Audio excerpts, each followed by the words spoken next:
would just continually be just in my heart of hearts, something ain't right. How is it that we can come into this day and from in the morning up until about 7:30, 8 o'clock is the Sabbath, and then we out there doing everything else? And I told told NYK, I said, something don't feel right. I even told my husband, I said, something does not feel right with this. I don't feel comfortable about coming out. And so I began to pray, and I started doing some research. Because you have to understand something. If something is not right and you truly want to do right, He will put a check mark in your spirit. He'll put a check mark in your soul and will let you know, go back, check something, go check this out because something is not right. And that's what we do to ensure that we are safe and not caught up in that same dilemma. That's right. That's right. What can we do? I want you to turn your attention to YAHUAH chapter 32. And as I sat there, like I say, I saw another post say sometimes, some days, just seem like don't nothing go right. You be trying to do everything, don't nothing seem to go right. Be like, okay, what's going on here? What's taking place? But you have to understand, once again, He's never going to allow anything to come upon us that's going to harm us if we follow His instructions. That's right. That's right.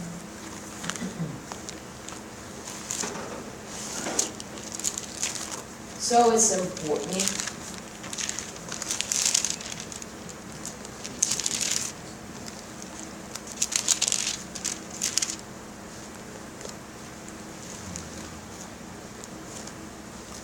And it is so.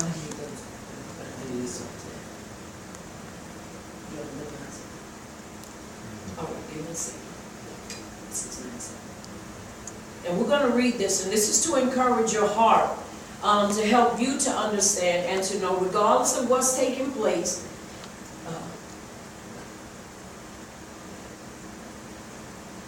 to what's taking place, if we follow His instructions and we live according to His Torah, that He will keep us safe.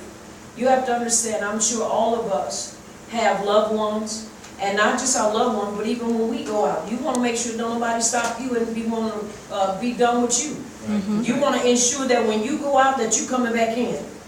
The way you left out, you want to come back in better. You don't want to come back, you know, scared half to death because somebody then jacked you up, or you thinking some European cop gonna catch you on the side of the road and have you jacked up somewhere, scared for your life. We don't have to live in fear. That's right. But we must live in obedience.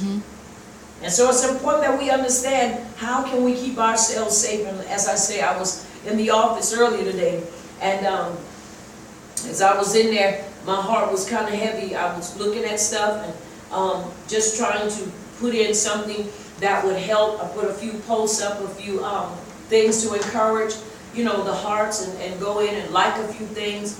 But when I looked overall, I said, we've got to do better. We've got to do better.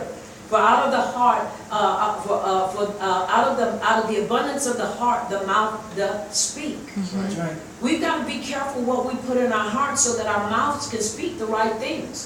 This is why we've got to have our palates taught. And training up our palates, training up our language or our way that we communicate in a manner that's going to be pleasing with our YAHUAH.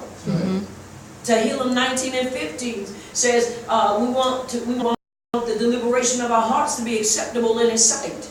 That's right.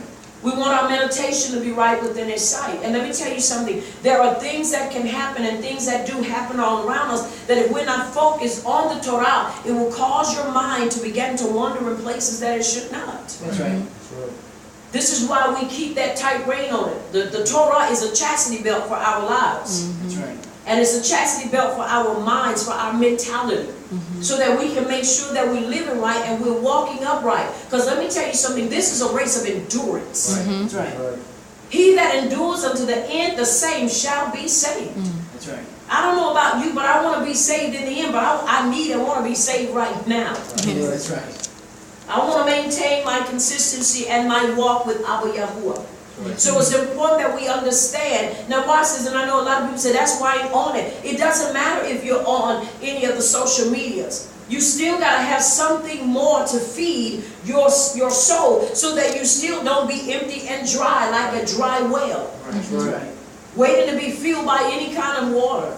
Let me tell you something. I want to be filled with good water. That's Now right. you have to understand, yeah, rainwater, but I wouldn't drink no rainwater unless I had the right stuff to put in it. Because rainwater is not like it used to be with all the chemicals that's in the rainwater. You might as well drink you a bottle of acid because it's so contaminated. So we don't want our wells, our cisterns to be filled with just any kind of water. We want that pure water. That water that's going to help us to grow. That water that's going to keep us at His feet and keep us beside Him and keep us yearning and longing after Him. That's what we want. That's what I want. Yes. Regardless of what's going on, I don't ever want to lose that place and lose that with Him. That's right. All right. Now, YAHUAH, chapter 32, and we're going to look at verses 15 through 20. And once again, this is to encourage your hearts. Because we have to understand the time that we're in. And once again, especially those of you that are in places that are that in cities, in really fast cities, those of you that are in areas, we're kind of like in the city/country. You know, in South Carolina, ain't nothing but country, big country. But those of you that are listening to me and hear me, those of you that are in the city, my prayer is that you stay safe and that you maintain, and that Yahuwah maintains His consistency over your life. But this is also another thing, acclamation, proclamation, statement for our lives. And this is YAHUAH, who was a prophet. Verse 15 says, until the Ruach be poured upon us from on high, and the wilderness be a fruitful field, and the fruitful field be counted for a forest. Then right ruling shall dwell in the wilderness, and uprightness remain in the fruitful field. Verse 17 says, and the work of uprightness shall be peace, or shalom, and the effect of uprightness, quietness, and assurance forever. Now watch this. Verse 18, and my people shall dwell in a shalom, or peaceable habitation. Are we listening? Yes. And in sure dwellings and in quiet resting places. When it shall hail, coming down on the forest, and the city shall be low in a low place. Baruch are you that sow beside all waters, that send forth there the feet of the ox and the ass, or the donkey, in some renderings. Now you have to understand what that means for us as a people. When we see the word sow, we automatically believe, oh, somebody talking about money. They always got to bring up money. No, you have to understand, not only is it talking about money, but it is talking about the well-being of those that bring forth help. Now you have to understand what the ox and the donkey represent. If we know anything about oxen, oxen are like donkeys. They're like pack animals. Oxen were used to plow the fields. Oxen were used to basically help to grind the meal because they were strong enough to do so. Donkeys did the same thing. They were able to carry, they were able to make ways, they were able to lead the way. Why? Because they had the ability to do so. So when we see this, we have to understand there is a prerequisite to our habitation and to our place of being shalom. That's right. So we must follow that. But above all, we must remember His scripture, and remember everything is for us. That's right. Once again, I'm going to read that again. Until the Ruach be poured upon us from on high, and the wilderness be a fruitful field. The wilderness be a fruitful field, and the fruitful field be counted for a forest. And we know when you look about or think about a forest, everything is in a forest. That's right. Then right ruling, verse 16, shall dwell in the wilderness, and uprightness remain in the fruitful field. You have to understand this is talking about our status as a people. And the work of uprightness shall be shalom, and the effect of uprightness, quietness, and assurance forever. That means our lives, we will have that quietness and that assurance that we don't have to worry about somebody doing us in. You have to understand, those that are being caught in this system are the ones that are still walking in disobedience. Now this is what it says. And my people should dwell in a peaceable habitation, and in sure dwellings, and in quiet resting places. Now somebody may say, but I thought that the trying of our belief, we were going to be tried. Of course we are. Do you not know you're being tried now? Right. Because when you go out the door, you don't know what is out there waiting for you. You don't know if one day the devil's going to get in his head to try to do something and be stupid. Right. But you got to know that no matter what, that you're going to be in his rest and in his and have that assurance of over your life and in your life that he's going to keep me. Right. He's going to keep me. Verse 19.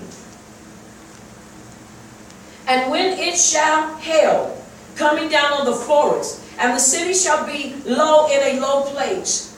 We are seeing low places. YAHUAH, chapter 32, verse 15 through 20. For those that did not get it, let me read it again. YAHUAH, which is Isaiah, chapter 32, verses 15 through 20. Verse 19. And the city shall be low in a low place. A low place. All kind of stuff happening. When it's in a low place. Okay? Baruch are you, verse 20, that sow beside all waters. Baruch are you that sow beside all waters, that send forth there the feet of the ox and the donkey. Once again, to loose the feet of those that prepare the way. The ox, even in the Hadassah, there's a scripture, I believe it's in Corinthians, where it says, muzzle not the ox that treadeth out the corn. In other words, you don't want to put a muzzle on the ox, because what the ox will do while helping grind the corn would eat the corn that will fall off the meal. That's right. And so I said, don't muzzle them, they helping you. What you gonna muzzle them for? But let me tell you something, that is happening today. People are muzzling. Now watch this, and if it don't fit you, then I'm not talking to you. Right. But people don't give like they could. Why? Because you have to understand, church has done and ran amok on people, that when people come out of that system and they come into truth, the first thing they come in with that same mindset. They don't see truth, they hear it, and they experience the power of truth, but they still got that nasty bitter taste in their mouth of Christianity. So the first thing they do is look at you stupid when you start talking about, look, we're feeding the homeless. We got other things that we're doing and we desire to do, and he continues to keep opening doors. Right. That's right. But then for those that step back and say, we ain't supposed to pay this, we ain't supposed to give that. Let me tell you something, if you want your habitation to stay peaceful, or stay in that place of shalom, then you better learn how to sow. That's right. You better learn how to sow. That's right. You better learn how to sow and stop being stingy. Baruch are you that sow beside all waters, that send forth there the feet of the ox and the donkey. That send forth there the feet of the ox and the donkey. Once again, you got to remember, these were the ones that helped to prepare the way and to move. Once again, you can look at this as being like drash, allegorical. In other words, it's symbolic of those that prepare the way for you, even when all hell is breaking loose. Making sure that you are fed, making sure that you are informed on what to do and how to do it. Once again, you have to understand the ox and the donkey were basically carriers. Donkeys were those that were like you call them pack mules. Oxen were used for their strength, and they helped plow, and they also helped to carry things from one place to the other. So if they couldn't carry and do that, meant they were stuck. We're not a stuck people. That's right. If you're stuck, it is because you willfully want to be stuck. But we are not a stuck people, because if you obey him, he will lead and guide you. I'm a firm believer, and not just a believer, but I know by experience that he will. That's right. I know by experience. So that's just something to encourage your heart. You know you are a sower, and you know that you don't have to worry about all hell breaking loose, even when it starts hailing in the city, and the city is in a low place. Your place, you're going to be in a place of shalom. That's right. Are we understanding? Yes. And that's what we want to stay. I don't know about you, but that's where I want to stay. That's right. And it is so. And it is so. All right. I wanted to share that with you. As he gave it to me, I wanted to give it to you. Now, for this week, as we in our pre-Sabbath class, we are in Korach. And that's in Bamidbar, chapter 16. And we're going to read to chapter 18, Korach. And the theme is Korah. Korah, K-O-R-A-H, Korah. So we're going to see some things on tonight concerning character. And it is so. And it is so. All right.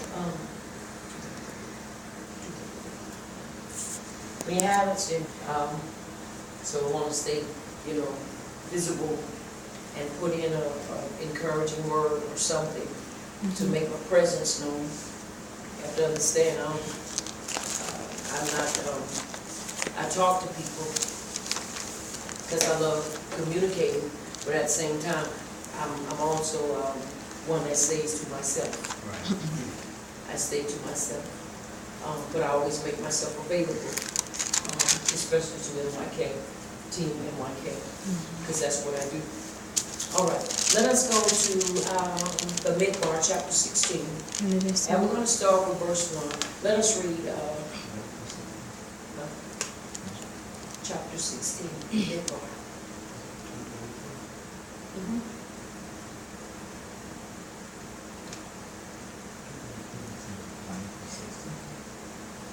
Is it?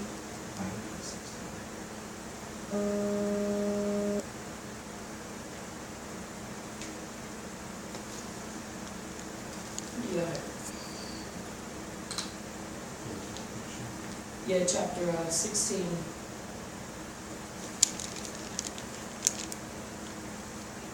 Numbers chapter 16? Yeah, we're supposed to be in the Midbar. Chapter 16. And then so. I told y'all the Midbar, right? Yes. All right. If you haven't said it, so And I it just is. have to change my eyeball down the wrong page. Oops. Sorry. All right. If you have it, give me just a second, please. And then so.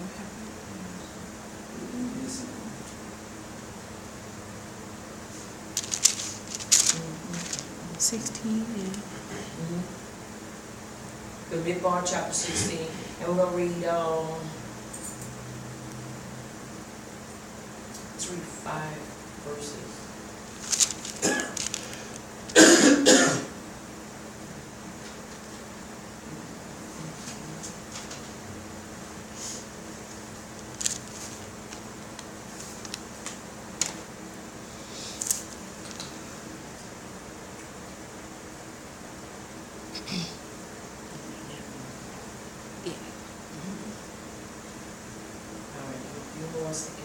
All right, I'm there. All right, I'm sorry. Yes.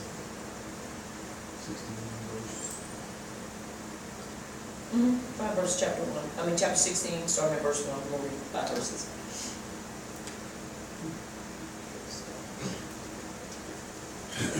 Set apart scriptures in Luke 16. Now Korah, the son of Izar, the son of Kohath, the son of Luai, and Dathan and Abiram, the sons of Eliab, and On, the son of Peled, sons of Reuben, took men. And they rose up before Moshe with certain of the children of Yasharel, 250 princes of the assembly, famous in the congregation, men of renown. And they gathered themselves together against Moshe and against Aharon, and said unto them, You take too much upon you, seeing all the congregation are set apart, every one of them, and Yahuwah is among them. Wherefore, then lift you up yourselves above the congregation of Yahuwah. And when Moshe heard it, he fell upon his face. And he spoke unto Korah and unto all his company, saying, Even tomorrow Yahuwah will show who are his, and who is set apart, and will cause him to come near unto him. Even him whom he has chosen will he cause to come near unto him. And it is so. Now, the thing that is just so scary with this is that you have people that do this today. It is a bad idea that by organizing a majority, you think you can defeat the upright servant of Yahuwah. Whatever you do, do not face a prophet of Yahuwah, else you may not live to tell the tale, as Korah learned the hard way. Korah means bald, having no covering. These people sadly showed their true colors. They were bald with no covering, spiritually speaking. This is why we've got to be careful with our mouths. People run their mouths too much, and they always want to talk, and they always want to badmouth people. You better learn how to be quiet, and you especially better learn how to close your mouth, especially when you come against the spokesman of Yahuwah, or the spokeswoman of Yahuwah. That's right. Because you have to understand, Yahuwah is looking at us as spokespeople. Yes, he is. But you just look at us as male or female and male. This is why it's important. You want to know what type of person a person is, check the fruit. Yes, that's right. Check the fruit. That's how you know, check the fruit. And so it's important that we understand. But he was bald. No covering. I'm sure he was bald with a beard. Because they had to. But he had no covering. Now mind you, when you understand who Korah was the firstborn of Reuben. That was Reuben's firstborn son. And because he felt like, I'm supposed to be in this position, that's why he was challenging the authority of Moshe. Because he felt like he had a right to be in charge. Just because you're the firstborn doesn't mean that you have the character, neither did he call you to do so. That's right. But he said, now watch this, he didn't say that day, he said tomorrow. Right. See, this is why we have to look at, once again, I've said it, you have to look at the thread of a conversation. You have to look at the characteristic, if at all possible, of the one who is leading the conversation. Now Moshe could have said, Yahuwah is going to judge you tonight. But when did he say? Tomorrow. He said tomorrow. In other words, you gonna get a patty smacking first day tomorrow. See, you go ahead on and go to sleep tonight, but in the first thing in the morning, you're going to know who is and who's not. Right. Once again, follow that. I think a lot of times what happens to us, we get caught in a system and we just think one way. Now when I say that, let me make sure I say this, because I got a lot of people that will turn around and try to use those words and say, well, prophet, as you said, we're supposed to think one way, more than one way. No. When I say think more than one way, I'm talking about concerning that which is at hand, using the same material and the same information. That's right. Not going off grabbing something else and say, well, you said think differently, so this is different. Absolutely not. I am talking about with the scenario and with that which was taking place. You have to learn how to listen and keep it in context. Absolutely. Because whenever something is taken out, it might seem a small thing to you that the power of Yisrael has separated you from the congregation of Yisrael to bring you near to himself to do the service of the tabernacle of Yahuwah, and to stand before the congregation to minister unto them. And he has brought you near to him, and all your brethren, the sons of Levi, with you, and yet you seek the priesthood also.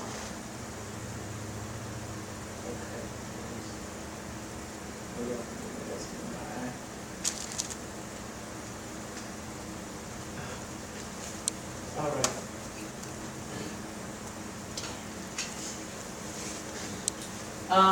All right, verse 6, this do take you censers, Korah, and all his company, and put fire therein, and put incense in them before Yahuwah tomorrow.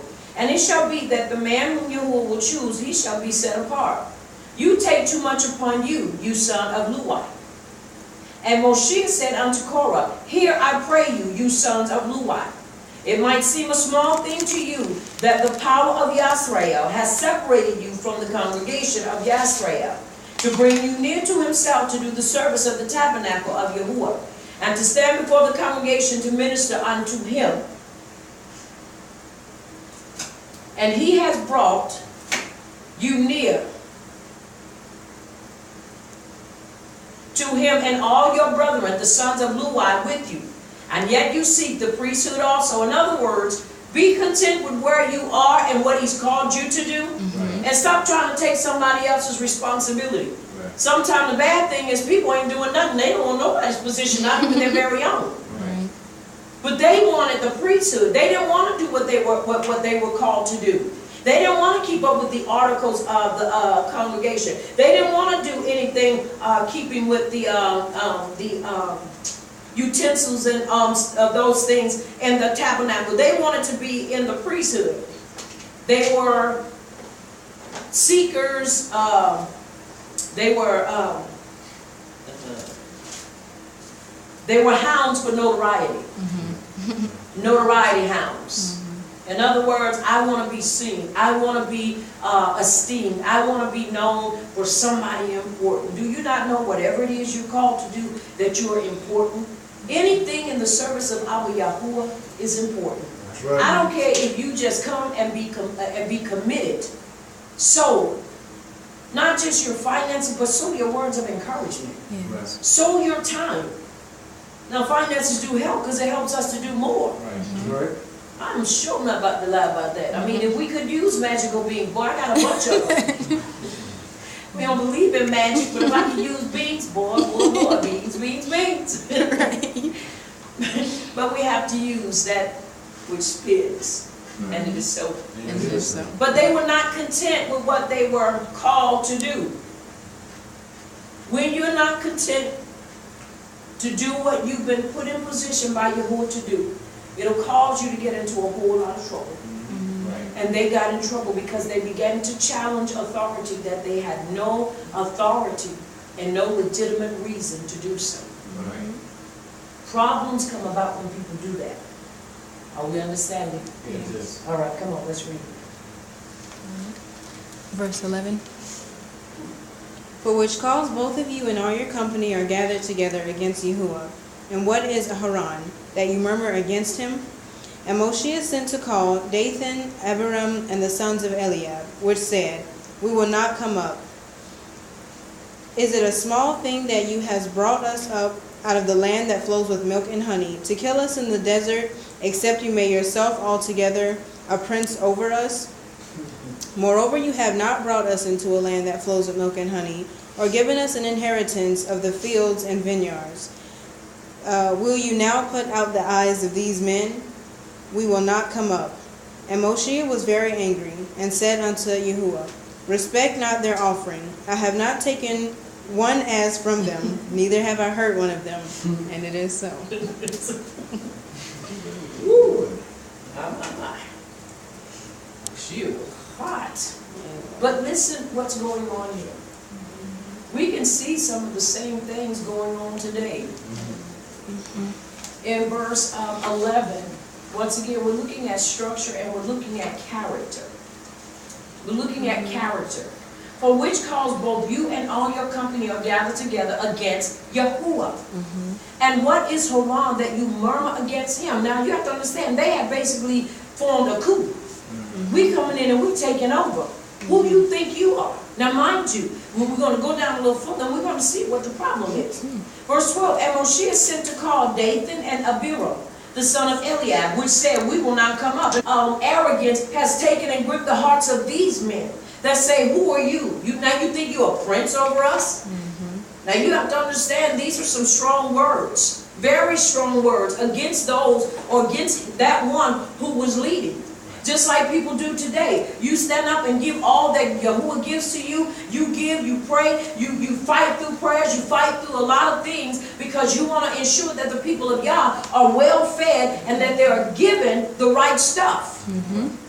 And then some have the gall to stand up against and say, you ain't supposed to be saying this, or you saying this wrong, and you ain't saying this, but you ain't doing nothing. Right. You ain't doing jack, but you want to come against the one that's doing something. Why? Because you feel like you're supposed to be doing it. If you were supposed to be doing it, then you would be doing it. Right.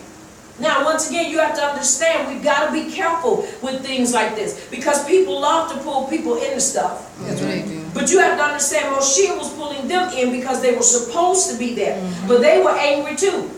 When you get angry with people, boy, I tell you, don't nobody want to be a witness and don't nobody want to stand up for truth when people get angry.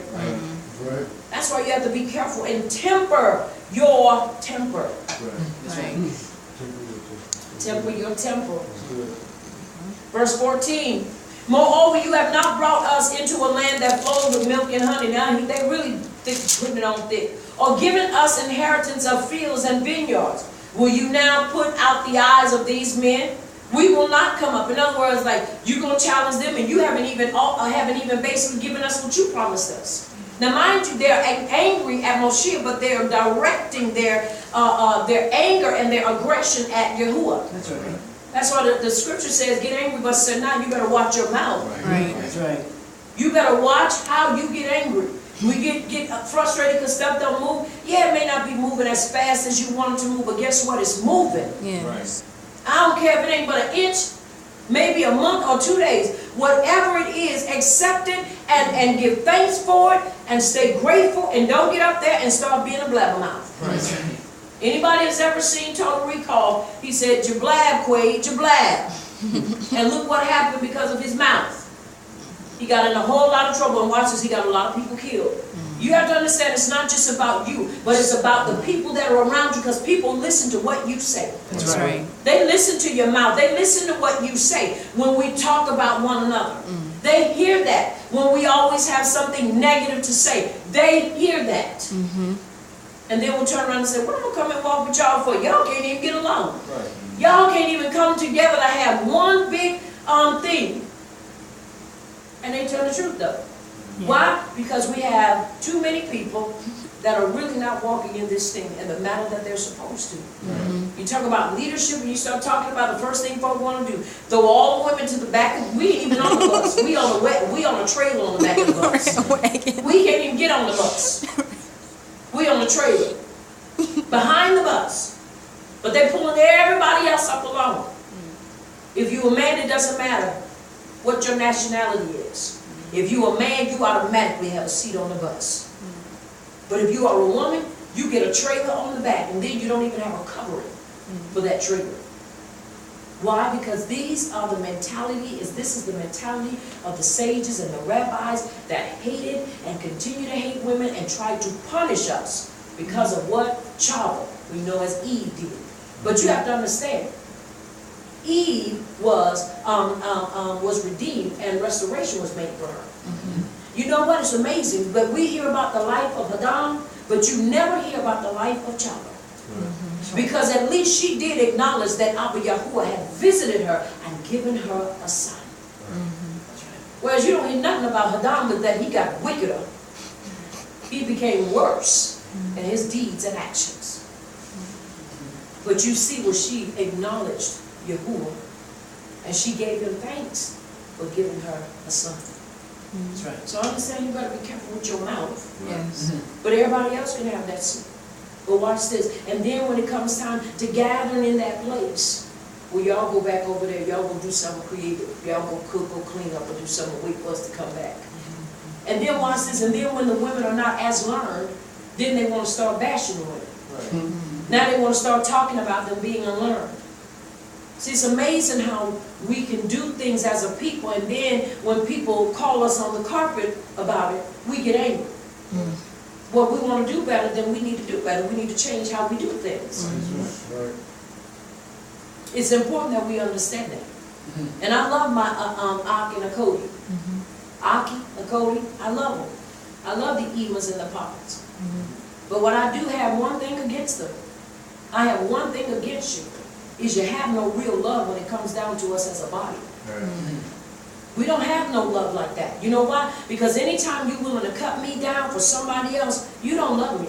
Right. That's right. When you're supposed to be a protector. I don't care who you are. If we are Ibram and we're family, we are called to protect one another's reputation and called to protect one another. That's right. If you mess up, I'm supposed to come to you in private and tell you, not blast you on the social media. That's right. I'm not supposed to do that. I'm supposed to go to you in private. And then if I can't win you by myself, I'm going to take 2 witnesses. Then if we can't get you, then that means we're supposed to let you go. No. First thing people do is get on there.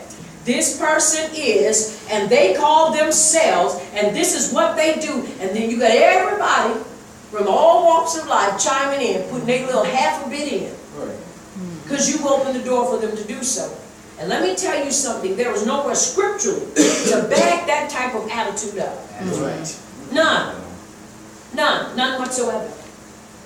This is why we as a people need to stay on our faces, need to stay before YAHUAH and pray and cry out to Him to not be as our ancestors and forefathers were, but to truly be different in every area of our lives. Right. And it is so. And this They came against Him. You talking about you gonna put their eyes out? You talking about you have not brought us into a land that flows with milk and honey. That's amazing. They're looking at what they're supposed to have, but they ain't looking at what they've not done. Right. It takes them. You can't just expect Him to give you something and you haven't done anything. This is what they were doing to Moshe. They accused Moshe of lying. Actually, their accusation is not against Moshe, but YAHUAH. When you accuse His prophets, you accuse Him directly. This behavior is shameful and even occurs today amongst many alleged Torah people and, watch this, and non-Torah believers. The first thing they want to do is come and say something nasty, call you all kind of stuff. That's why I don't retaliate by trying to get up there and be talking about tear them up. Get them, Rufus, get them. And then Rufus turn around and bite you. Right. How we understand? Because you have to understand, we don't have to fight our own battles. He's going to fight for us. That's right. But what we are called to do is cover one another That's right. and protect one another and try to be the resolution to the problem. If you can't be a resolution to the problem, don't be a bigger problem to the problem. That's right. Don't be fuel to the fire. Get out the way. You know, everybody can't deal with it. And if you know you are a person can't deal with it, don't. That's right. I do not like to debate. And I can be honest and transparent because I get emotional. I don't like debating. That's why I don't debate. Right. But we had a nice discussion last Sabbath. Nice discussion with an Ema and an Aki that I believe just went well. We had different views, different opinions, but when we walked away loving and embracing one another, even with our still with our different views. That's right. No name calling, no getting out of order, but it still was good. And I appreciate being able to talk with someone seasoned, much older than us. But yet being able to say, okay, I don't agree. But what, no, you're going to be cursed tomorrow and your head going to fall off and you're going to have 2 eyeballs in the back of your head by the next day or whatever. None of that nonsense. No cursing. We ate our food, had our dessert, and we had a beautiful fellowship. Right. And walked away loving one another and still loving one another. That's right. Because that's the way it's supposed to be. That's right. But I don't like to debate, and I don't call people for debates. People get talking about debate, and I go the other way. Right. Now see, when it's ordained of YAHUAH, that's the way it's supposed to end. Oh yeah. When it's not ordained of Him, you're going to have like the Wild Wild West, turning over a table, pulling out guns. What you talking about, fool? I'll kill you. Really? You going to kill them because they don't believe the way you believe? Come on, y'all. But that's when tempers rise. Why? Because the Ruach HaKodesh, when she's not in the midst and she has not ordained it, you're going to have issues cussing folk out and ready to fight. I'll knock you in the mouth talking like that. Yahushua don't need us fighting, brawling over what people don't believe. Right. What, that's still not going to win people. Because you get a couple of good right hooks and left hooks and about a couple of knees in the mouth or whatever. That ain't going to change it. What needs to be changed is the heart. That's right. Somebody say the heart has to change. The heart has to Say change. it again, the heart has to change. The heart has to change. That's where change takes place, when the heart changes. But they were upset, this is what they did. Accusing Moshe of plucking the eyes out is to say removing someone's belief, because the eyes everyone sees, and the reference here is that belief of these people went only as far as miracles go. When the miracles stop, their belief stopped. While belief should be based on the trust we have in YAHUAH, which Yahushua our HaMashiach taught us. This is why if you don't have a strong belief, It is because you have not listened to the teachings of Yahushua. Right. He taught us to have belief. He taught us to believe in Yahuwah. That's right. He taught us. Now there were 250 leaders plus their supporters standing around being what I like to call booster cables. You just right there to boost off everything. You just want to make sure it jumps off real good because you're there to keep it going. We have to watch what we do because we can do more harm by being on the side of those that are immature, selfish, and out of order. This is why it doesn't matter. Well, I've known them all my life, and they look to me to help them. Well, you choose that side, you're gonna suffer the punishment. Good. Man is sensitive. Now, I'm sorry. Now watch this once again. I didn't cover verse 15. Now watch what it says, because this is important too. And Moshe was very angry and said unto Yahuwah, respect not their offering. You know why? Because of what and who was watching. If Yahuwah would have respected their offering, then everybody would have felt like this is the right attitude to take. Right.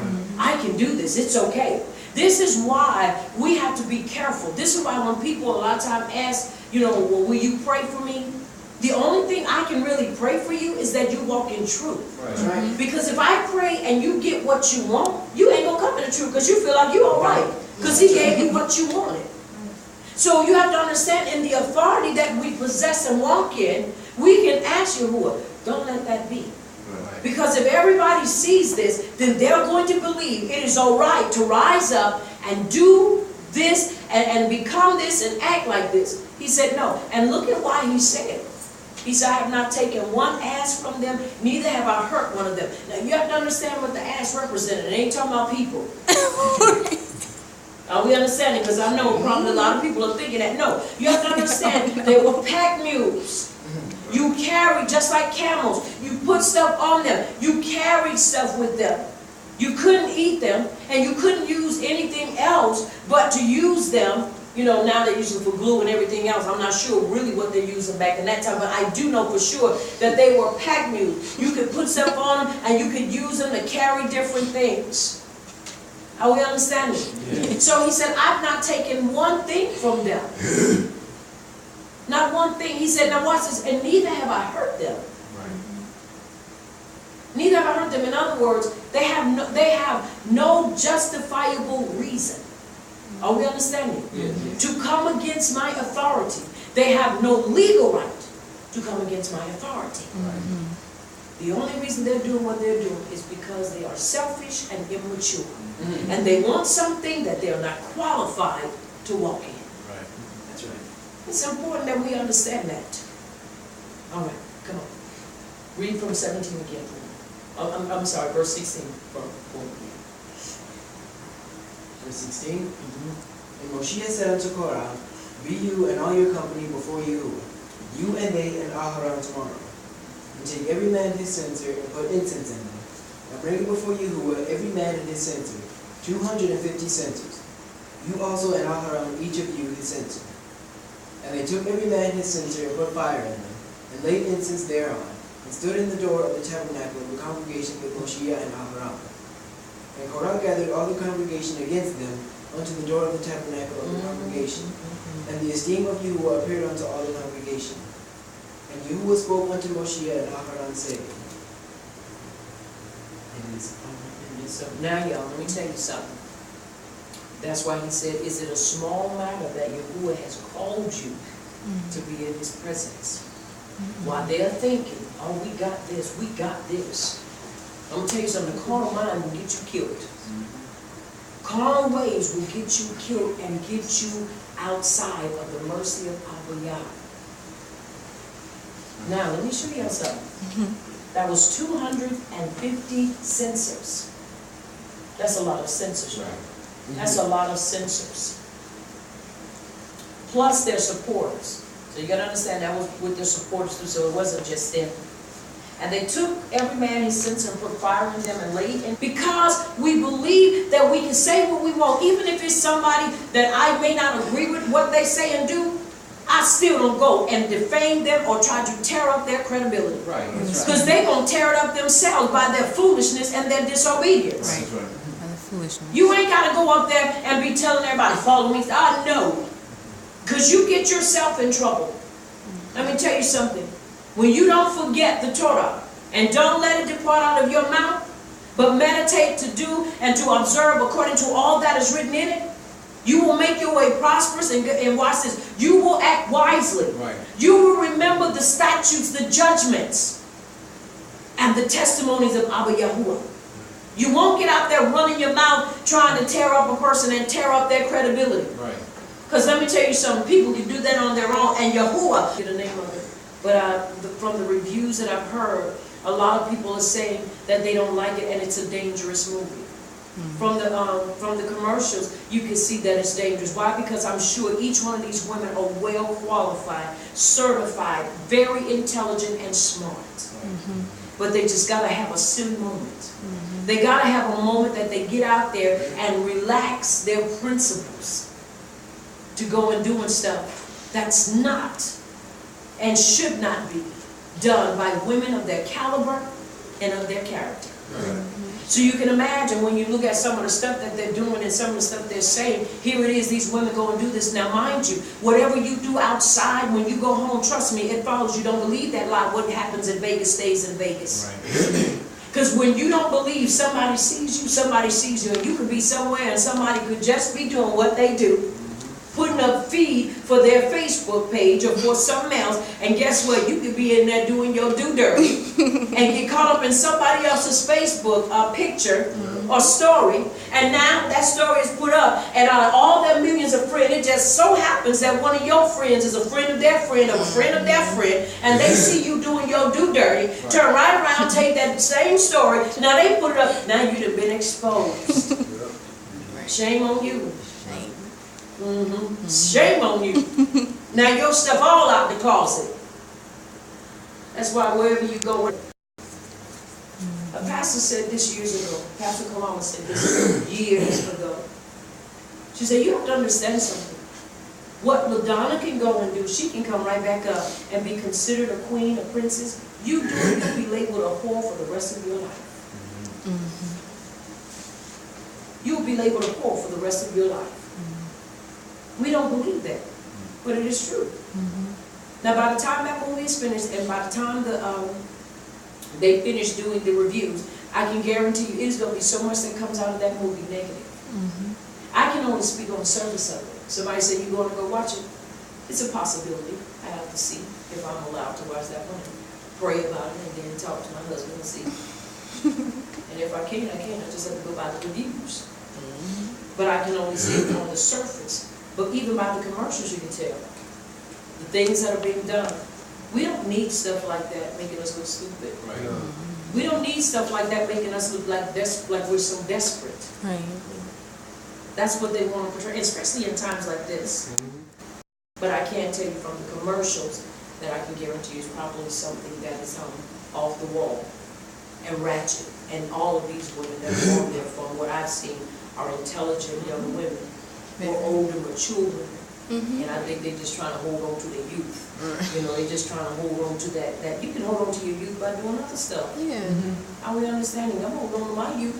I ain't being dumb. Are we understanding? Are we understanding? You can hold on to your youth and still be a woman that wakes up the next day and still enjoy life and look in the mirror and say, you're still beautiful and I still can respect myself, and the person that's with you can still respect you. That's right. I ain't got to go off the wall and be dumb. Stupid. And it is so. But we as a people have to watch what we do and how we do it. And it is so. Now once again he says, separate yourselves from this congregation that I may consume them in a moment. All right. Verse 22, 23, 24, 25, and 26. And they fell upon their faces and said, O power, the power of the Ruachot, of all flesh, shall one man sin, and you be wroth with all the congregation? Now watch this, that's a true leader. Because they fell on their faces. They could have been like, have at it. You know, get out the way. Go ahead, y'all want to stand up here and fight with me? But he said, one man. Now watch this. Why? Because that one man turned around and caused many a people to fall out of mercy with Yahuwah. That's right. Now, we have to understand that everybody has their own mind. That's right. And you have to be persuaded by what you know and by what your heart, according to the development of your heart in truth. Now you have to understand, a baby does not know better until you teach a baby. Don't stick a spoon or a fork into a into a circuit or into the wall socket. You don't do that. Right. But if that baby doesn't know any better, that baby's going to go off of what he or she believes is right, because they don't know any better. And especially if it's just laying around. And if he or she sees somebody else do it, you're just going to pick up what somebody else is doing. Right. But when that baby is taught better, they don't do it. We didn't have to worry about any of our children doing that, because I think the first time our oldest son tried to do it, we tried to beat him half to death. So that he would have that fear. You get die by doing this because he probably scared us half to death. Right. Trying to shock yourself to death. So once again, if somebody said, well, did you really have to beat him? Absolutely. That's right. To drive the fear in their heart so they would never do it. He'd look at that thing and he'll run from it. That's right. So watch this. When he knew not to do it, he didn't have to worry about doing it, so none of his siblings would come up behind him doing it themselves. And if he saw them sometime, maybe by chance, and we didn't see them trying to do it, he could also prevent them from doing it. Right. That's right. But it would have been like, don't do that. That can hurt you. You got some babies that are just inquisitive and hard-headed.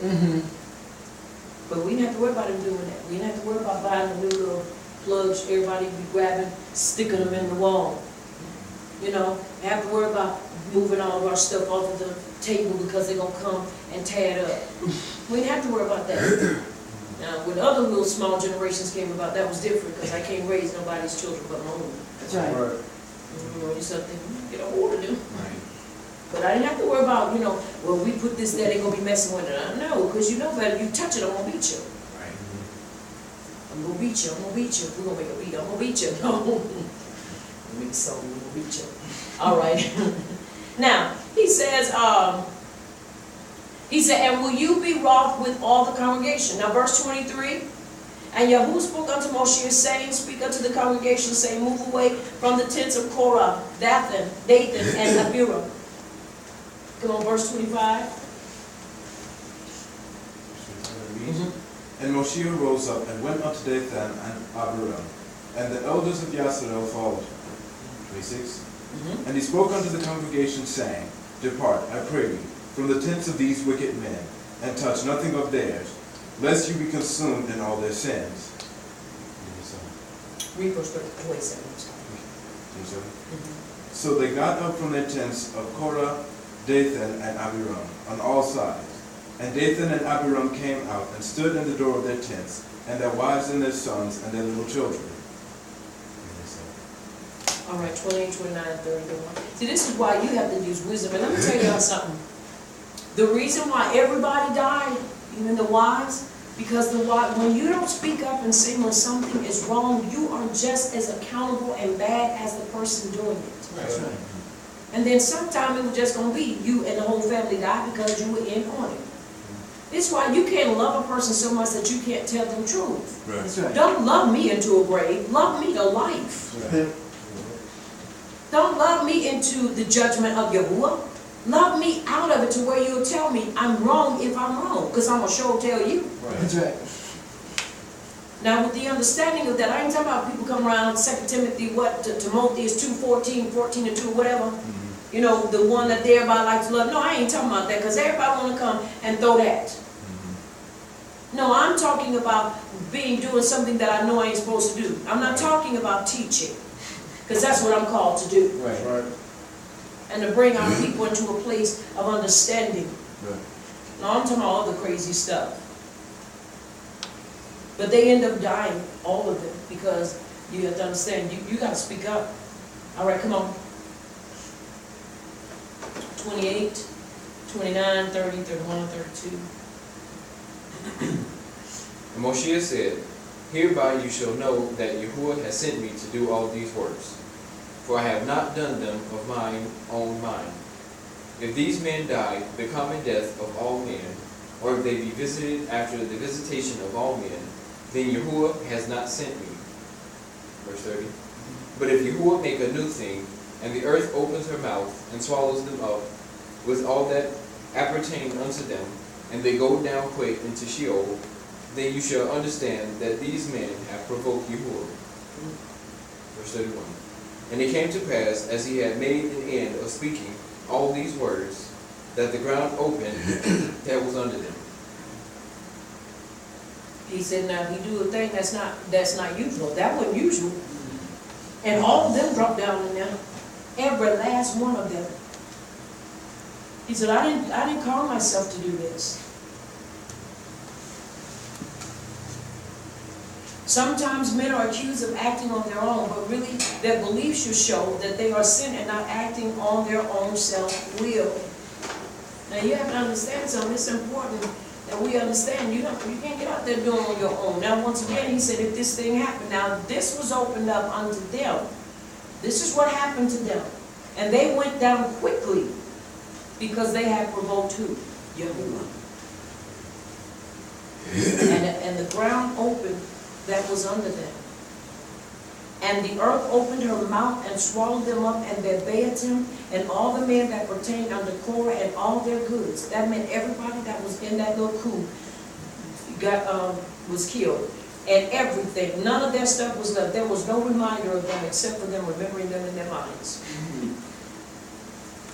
Everyone went to hell, including the wives and children. An evil man or woman who stands against Yahuwah's Torah and commandments will be dealt with by Yahuwah himself. Be forewarned. Be forewarned. This is why we can't get out there doing all this crazy stuff. That's why mercy. Torah for your mercy, y'all. Because when we were out there doing all kind of crazy stuff, refuting and teaching and speaking against the Torah, we were doing it in ignorance. But you have to understand, many of them knew what they were doing. They were revolting because they didn't want to live by it. It's one thing when you know it and just don't want to live by it and want to fight against it. It's another thing you're fighting against because you're ignorant. Right. I can admit I was ignorant because I honestly believed what I was doing was right. Right. But then when I found out this is wrong, I quickly repented and turned from them ways. Because I didn't want to go to hell. I still don't. I don't want to know. So I quickly repented and turned. Are we understanding? Yes. And this is why I live every day of my life, praying and living by Torah to please Him and maintaining my walk with Him. Are we understanding? Yes. And it's not so much the fear of going to hell, it is the fear of losing Him and not having Him in my life. That's right. I don't ever want to have to not know what it's like to have Him nudging me along and bringing me along into truth.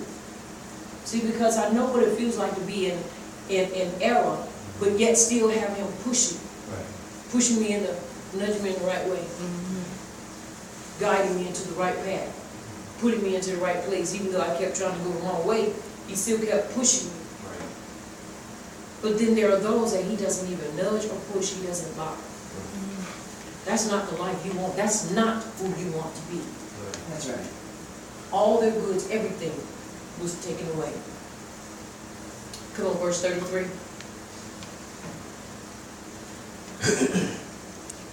They and all that pertained to them went down alive into Sheol, and the earth closed upon them, and they perished from among the congregation. Now, mind you, they went down there hollering, and see, this ain't no movie. This is true. They went falling and hollering, but when that earth closed up, nobody could hear them no more. I don't care how much digging. So who would judge those that were judging Moshe and cursing him down? Now that's not talking about using profanity, y'all. That's talking about them trying to basically say he wasn't going nowhere, and that he was the language that they were using at that time. Like he said, shall you pluck their eyes out? basically, and forbid them. You have to understand that was not profanity. Their cursing was, you ain't gonna go here, you're not gonna make it, you're gonna cause us to not be able to make it far, and you are not who you say you are, you call yourself this, and you won't ever maintain or have this. So you have to understand that's what they were talking about. Right, that's right. All right, come on, let's read. Verse 38. The censers of these sinners against their own souls, let them make them broad plates for a covering of the altar, for they offer them before Yahuwah. Therefore they are set apart, and they shall be assigned unto the children of Yasarel. And Eleazar the Kohen took the brazen censers wherewith they that were burned had offered, and they were made broad plates for a covering of the altar. Now, this is where this came about, because see, they were using them as censers. They had put fire in them, and then they had put the incense on it, and they would walk. If you've ever seen, I remember in Atlanta we saw a ministry. They called themselves. Remember we seen that ministry on TV? They called themselves the Israelites, and in that time we was Christian to the bone. And we was like, what is wrong with them people? They ain't supposed to be doing that, but they had the censers. They had everything. They had the garb on, everything, and they would go through and they would walk through with the censer. And through their congregation with the censer, and so with the censer, that's how they would basically move throughout the congregation. But what happened was when Korah, the 250 men with Korah, the Levites, and then the congregation, when they messed up, the fire burnt and was so intense that those censers could not be used any longer. So they had to be taken, and they had to be beaten out to cover the altar. That's hot. That's hot. That is really hot. And so from that point on, those censers were no longer to be used, but to be placed upon the altar. So we see a change that took place here during this time. Now those broad plates, he said, take those broad plates for a covering of the altar, for they offered them before Yahuwah. Therefore they are set apart, and they shall be assigned unto the children of Yisrael. In other words, when you go to that altar and look, you will remember the family of Korah. And all the congregation that decided to rise up against Moshe and Haran, and basically rise up against Yahuwah, you will be reminded every time when you look at that altar with those bronze plates, what they did. That's a memorial. And it is so. And it is so. All right, come on, let's read. Verse 40. To be a remembrance unto the children of Yasarel, that no foreigner which is not of the seed of Aharon come near to offer incense before Yahuwah, that he be not as Korah, and as his company, as Yahuwah said to him by the hand of Moshe. Now, once again, listen to verse 40. To be a remembrance unto the children of Yasarel, that no foreigner which is not of the seed of Haran come near to offer incense before Yahuwah, that he be not as Korah and as his company, as Yahuwah said to Moshe by the hand of Moshe. Now, I'm going to say this. Now, I know a lot of people say, well, those are foreigners. You have to understand, if you don't live right and do right, you are a foreigner.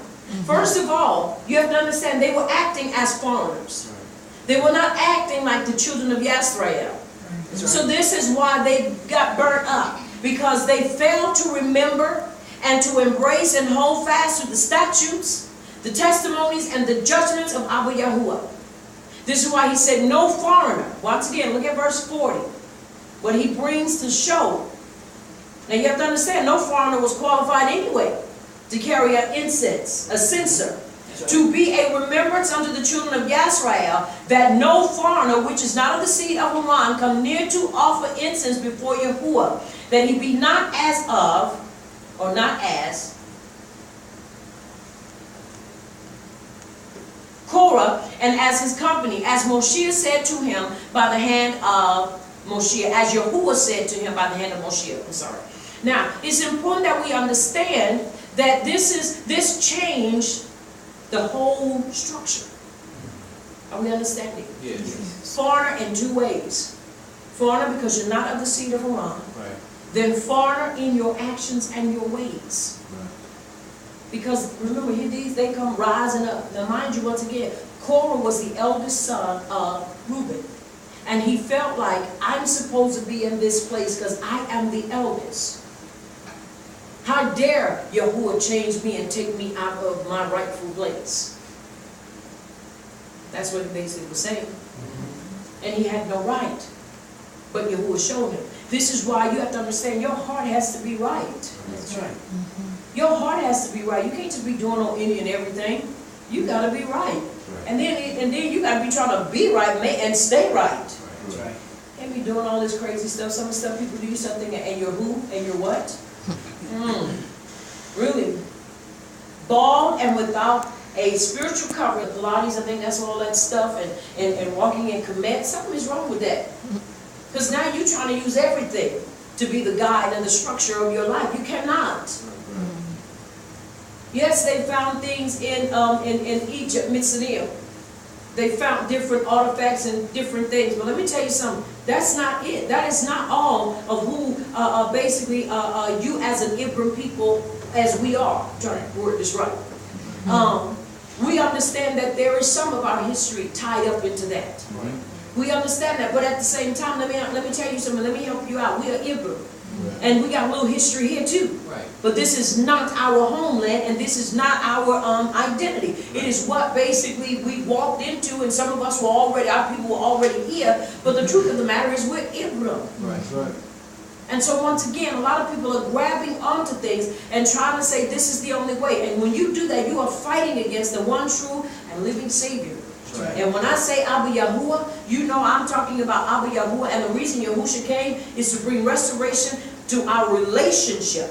That's right. So that we could have a relationship with Him, we could talk to Him, and we could live. And we would no longer be estranged from Him. That's right. That is why. And we keep Him in our lives, and He keeps us in His life. That's right. That's But right. we got to get this thing straight. And it is so. It is so. All right, let's read. Verse 31. But tomorrow all the congregation of the children of Yisrael murmured against Moshe and against Aharon, saying, You have killed the people of Yahuwah. Now, once again, you have to understand why they said that. Because remember, Yahuwah said what was going to happen to him. I mean, Moshe said what was going to happen to him. He said, look, the ground will open up. He said, if it happen up, this is what's going to happen. Now, they want to come and complain. Once again, when you deal with people like that, this is people that are estranged and have no relationship. Are we understanding? You're still dealing with people, though they're on the inside, are still outsiders in heart. Because the next morning, they murmur and complain, you killed the people of Yahuwah. You honestly believe that He is the one who opened the ground. You honestly believe that He is the one that caused the ground to open. No relationship. Once again, when you deal with people like that, these are people that are still maybe on the inside, but are yet still on the outside when it comes to relationship. Because they have not accepted the truth of Yahuwah. Right. Now these Israelites did not yet understand reality and were still deceived by those that had died. Deception runs deep when people believe what they want to believe. Right. And sometimes no matter what people see, they still do it. This is why you can see how our people are still hard-headed. When you can see people die, innocent people die, and nothing being done about it. And we still turn around and say, but,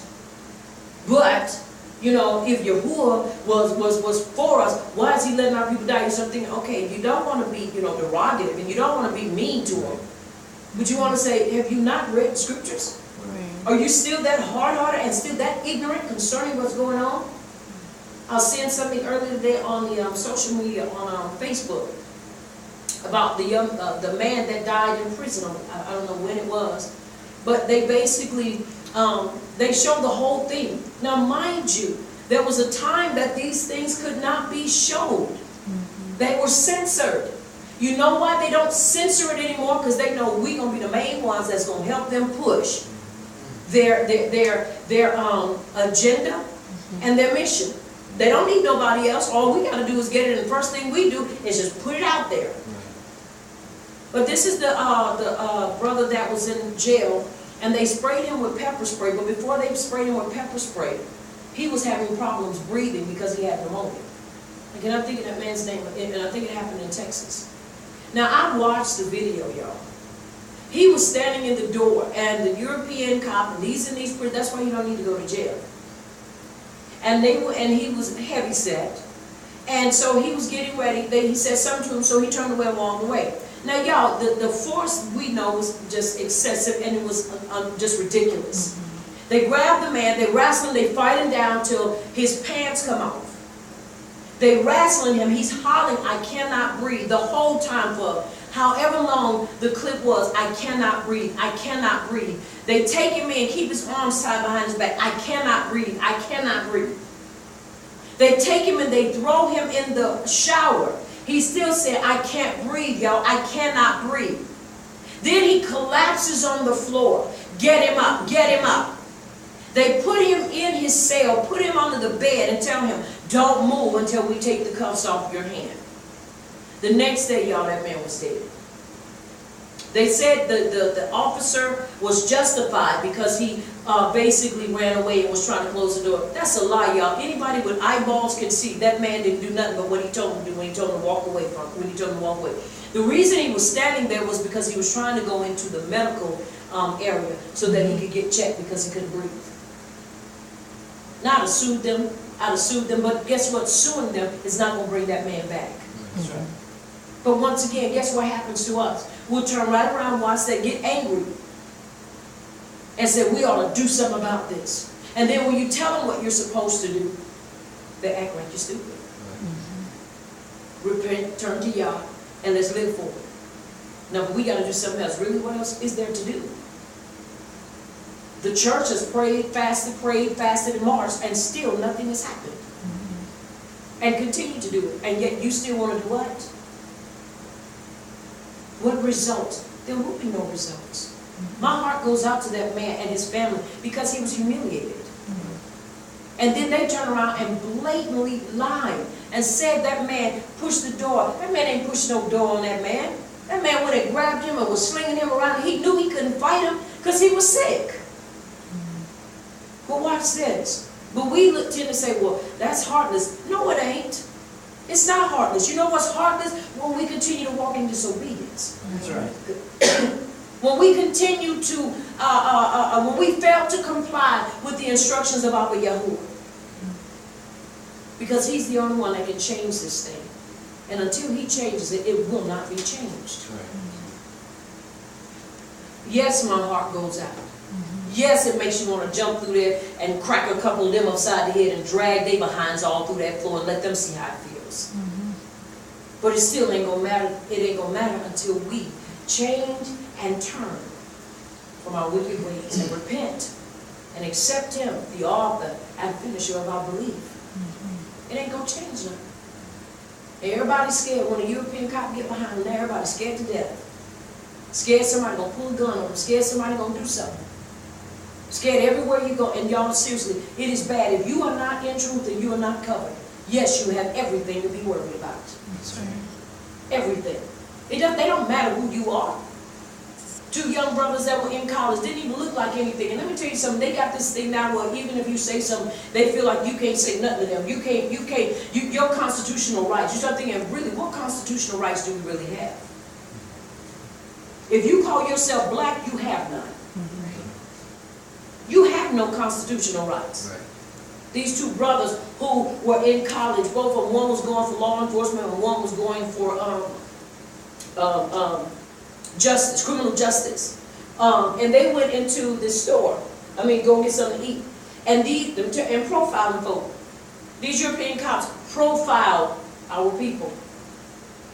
And they go in and the police almost hit the car. And so the brothers go in. They gonna come in, two young ones now, they gonna follow the brothers in. And say, well, what did you say? He said, I didn't say anything. He said, I was talking to my brother. Well, show me your ID. First of all, you have to have a probable cause. Now they want to tell you, I don't. First of all, I'm not black, I'm Ibra. And until you can show me you have probable cause, I'm not giving you anything. Then the European cop walked up on the boy. Then he gonna try to put his hand on him. He pushed him out of the way. Y'all, that was the brawl of the century. They was tearing their behinds up. Then they calmed down, and the younger brother, I wasn't about to say that, and the younger brother stopped, and he just went on and let the cop put him in cuffs. But he said, and they were showing him, he said, look, he said, we did nothing. So it's okay for you to put your hands on me because you feel like, because you got a badge on, that it's okay. See, this is why we have to stay in cover. Because let me tell you something. You reach out to the right person, you'll come back with a love. Right. I ain't got to touch you. Because as long as I'm living right and doing right, he said, I will not allow these things to come nigh your door, nigh your dwelling. I'm protected. That's right. You're protected if you are Ibra, and you are walking in truth. That's right. Yeah, they may stop you, and they may even try to harass you, but they can't do nothing to you when you know who you are. That's right. And you hold your ground. My driver's license does not say black. It says Ibra. Nice. So when they want to take mine, sure. No, I am not black. No, you cannot search my car. You have no probable cause, because you know what? I'm not black. I'm not your property. You have no right. And until you can show proof, you won't do it. That's right. See, they want to show you all the places where we have basically suffered defeat, but they don't want to show you the ones where the cops had to walk away and leave them Ibram alone. That's right. Where they understood their rights and said, no, you have no right to do this. Based upon treaty. I'll show you how coons are. I said, let me show you how coons are. Now you got the people standing around that are coons.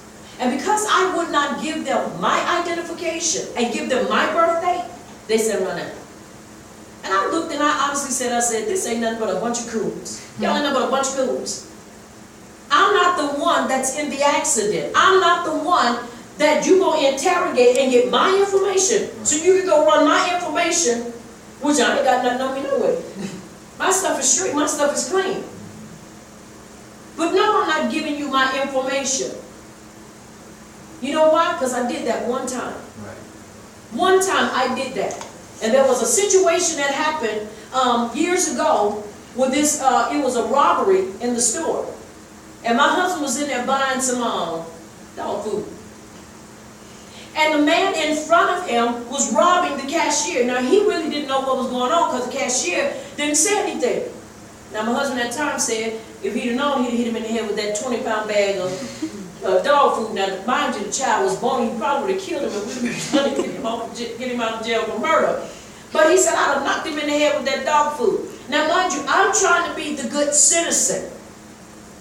I give them my ID or my driver's license and all that. Now, let me show y'all how these bastards are. That's right, I said these bastards. About 4 years later, they come knocking on my door, telling me a situation arose, and my name came up in it because of a phone number. Then let me show y'all, they had the wrong name because my name is not Samantha. But just because, watch this, you have lack on there. I said no, and they came, and this is when we were in service. And they came, well, we didn't talk, and my son said, you can come on in and be in service with us. Oh no, we'll come back. Came back a second time. I still wasn't available. So finally, they leave a card and I called. And they say, well, your name came up. I said, how did my name come up in anything? Now mind you, they have my information because I'm trying to be the good citizen to help them catch the man who robbed the Dollar General. 4 years later, now the phone number that I had is gone. Then they had the nerve to say, because I have a Jaguar. Well, I remember your Jaguar. You're alive because my Jaguar, I didn't have it. Right. During that time, I was riding with somebody. They easily, and they're so quick to try to implicate you in something you have no clue about. From that time on, I said, I will never, ever give my information up again. Because you will not implicate me in anything else. Well, you sure you don't know them? I said, I don't know who you're talking about. I said, and I ain't had that number for 3 years. But if they have your information, they will use you thinking you know this person. You start thinking, now you think I'm, and if I did, honestly, what am I going to tell you for? But honestly, I did not know who they were talking about. But I said, from that point on, I will never, ever do that again. Trust me, I've had my run-ins where they come and they do their little nasty stuff. Oh, trust me, they have tried to corner us in them same situations. Yo, but we got to learn how to use wisdom. Yes. You got to use wisdom. You have to use wisdom. And because we're walking in truth now, we know we're covered. That's right. That's right. We know we're covered. We know we're covered. And when you walk in that confidence, you don't do nothing crazy. But look what happened. They were still deceived by those that had died. The dead were not the people of Yahuwah, but were the spiritually deceived and deceiving others. Anybody who hates Yahuwah's prophets and hate his Torah are not Yahuwah's people by definition of Torah, as they are considered rebellious. If someone claims to be a prophet of Yahuwah but does not know his name or call his name, the title for Baal, such as the Lord, such as a person cannot be considered his prophet, as all of Yahuwah's prophets knew him by name. And the first thing he dealt with me with was his name. That's right. Before anything else, he dealt with me concerning his name. Right. Then we went into everything else. The dietary laws and all the rest of that good stuff. Because what would all that have done if I still didn't know his name? I'm still running around here about Jesus, God, and Lord. Oh no, the first thing he dealt with me about was his name, his lovely, beautiful name, Right. Yahuwah, and his son Yahusha, embedded in me. And it is so. And so that's why I don't like listening to music with Jesus and God in it, because I feel like I'm cheating. I feel like I'm cheating on the one I love. I can't do it. Come on, let's read it. Verse 42. And it came to pass when the congregation was gathered against Moshe and against Aharon, that they looked toward the tabernacle of the congregation. And behold, the cloud covered it, and the esteem of Yahuwah appeared. It's like, all right, y'all better sit down and be quiet. You better be quiet. 43, 44, 45, 46. So then you better sit down, you better learn. Verse 43. And Moshe and Haran came before the tabernacle of the congregation, and Yahuwah spoke unto Moshe, saying, Get away from among this congregation, that I may consume them as in a moment. And they fell upon their faces. And Moshe said unto Haran, Take a censer, and put fire therein from off the altar, and put on the incense, and go quickly unto the congregation, and make atonement for them. For there is wrath going out from Yahuwah. The plague is begun. Come on, 47. 47. And Haran took as Moshe commanded, and ran into the midst of the congregation, and behold, the plague was begun among the people. And he put on incense, and made atonement for the people. Go ahead. 48 reads, And he stood between the dead and the living, and the plague was stayed. Now let me tell you something. This is why you better watch your mouth, because you don't know who has to get between you and the dead and stay plagued. Moshe said, now watch this, Yahuwah said, move away because I'm about to consume them. They were about to die. And Moshe said, Haran, grab the censer. Go make atonement for these people. Now mind you, now we ain't talking about, 100 or 200 people. We're talking about a congregation, a good amount of people. And Haran, listening, grabbed and ran, and he saved as many as possible. But there were still those that got caught up in it. There were still those that got caught up in it. As a leader, sometimes, and this is to leaders that may be watching, there's only so many that you can pull out. But for the ones you can pull out, get them out. That's right. But for the ones that's caught on the other side, the only thing you can do is say, I tried. But let me tell you something, you cannot outrun the judgment of Yahuwah. That's right. You cannot outpray it, you cannot. The only thing you can do is do what you're commissioned and commanded to do. That's right. And for the ones that are spared, nurture them, work on them. And hopefully they will change their heart. And let that be a testimony for them to live right. But for the ones that went on, you got to hold your head up, square your shoulders, and keep your feet and your heart in the Torah. And keep it moving. That's right. Because you can't grieve over people that are disobedient. That's right. And it is so. It is so. All right, come on, let's read. 49:50. 49:50. Yes, go ahead. 49. It reads, Now they that died in the plague were 14,700, beside them that died about the matter of Korah. And Aharon returned unto Moshe unto the door of the tabernacle of the congregation, and the plague was stayed. Continue reading. Chapter 17. And Yahuwah spoke unto Moshe, saying, Speak unto the children of Yasharel, and take of every one of them a rod according to the bed of their avot. Of all their princes according to the bed of their avot, 12 rods. You write every man's name upon his rod. And you shall write Aharon's name upon the rod of Luai. For one rod shall be for the head of the bed of their avot. And his son. 14,700 beside them that died about the matter of Korah. That's a lot of people to die, y'all, in a week's span. And we talking about back to back, a couple of days, one night, then the next day. You got that many people dying. And Haran returned unto Moshe unto the door of the tabernacle of the congregation at the plague was stayed. Now mind you, this brother was doing some running. He was doing some running because he was trying his best to save as many as possible. You can only do so much. Right. That's right. You can't. And what you can't do, you just can't do it. And this is something as leaders we have to learn. You know, what you can do, and what you can't, you can't. And look what he said. He said, now, make a rod. And he says, speak unto the children of Yasharel, and take of every one of them a rod according to the bed of their abbas. Of all their princes according to the bed of their abbas, 12 rods. You write every man's name upon his rod, and you shall write Aaron's name upon the rod of Luai. For one rod shall be for the head of the bed of their abbas. And you shall lay them up in the tabernacle congregation before the testimony where I will meet with you. Now this is his testimony. Remember now, what happened?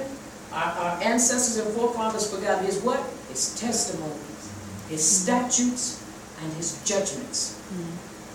Visible to the eye, but yet they forgot. I've seen them rise and be like, oh no, I remember what happened that day. No. We know this now, we have no excuse. Right. All right, come on, let's read.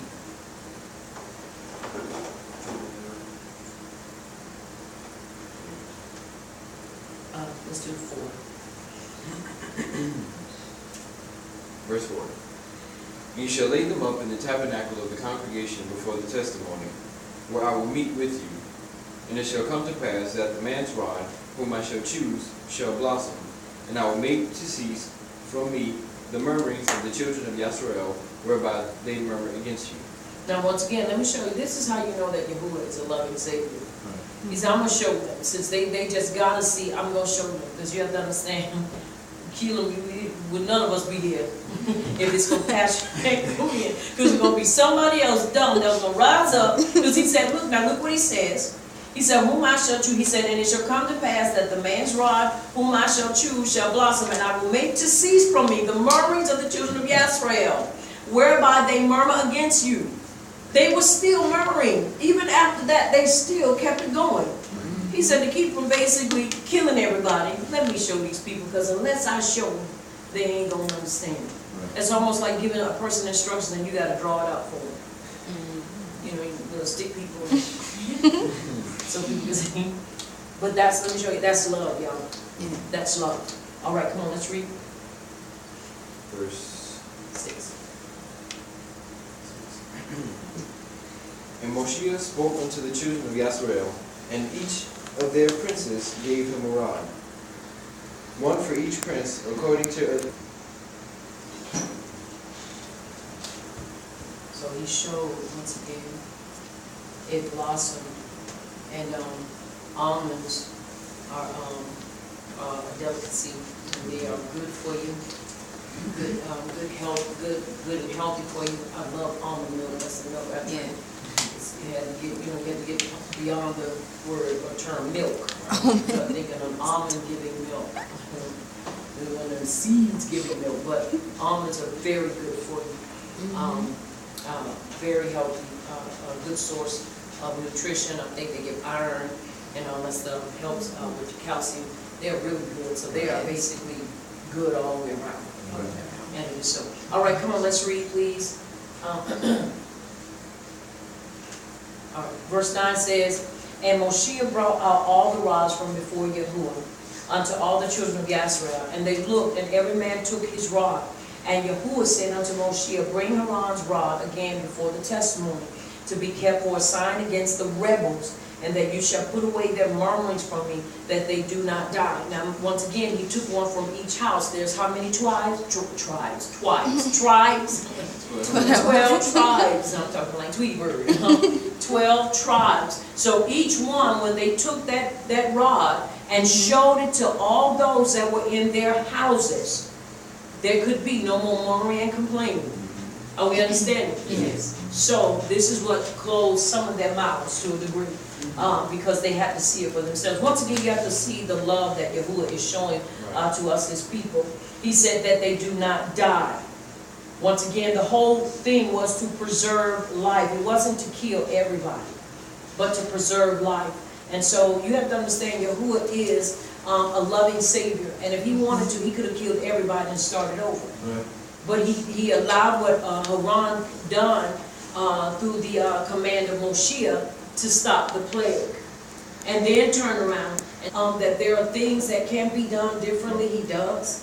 Now I believe it's not because he's ignorant of it, but I believe that's when he's proving us to see how he can trust us. Right. You know, because see, you don't want to have somebody leading you and leading 1 million people. By the time you get to your destination, you got 2 people. Right.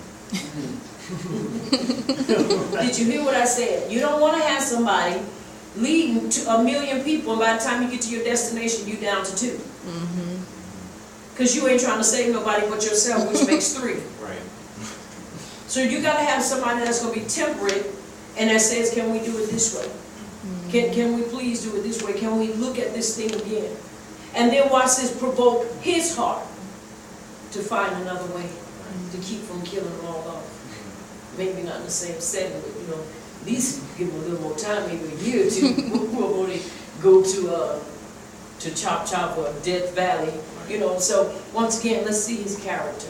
Are we understanding? Yes. Let's see how far he's willing to go, and he has gone far for us. This is why we have to love him, y'all, for real. On a serious note, we really, really have to love him. I don't care how much we love him. We could never, ever love him enough to pay him back. To watch this, you can love him enough to show him that you're serious and you mean to be committed to him for the rest of your days. That's right. And that's the truth. That's on the real. Because see, he'll accept that because he know at least you really mean business. Right. Because words are cheap. It's about our life. Real cheap. All right, come on. Let's read 11, 12, 13. You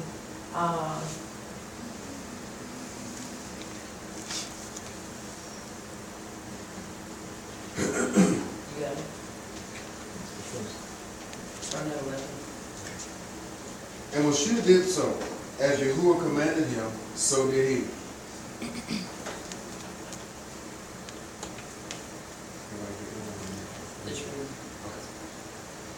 And the children of Yasharel spoke unto Moshe, saying, Behold, we will die, we will perish, we all perish.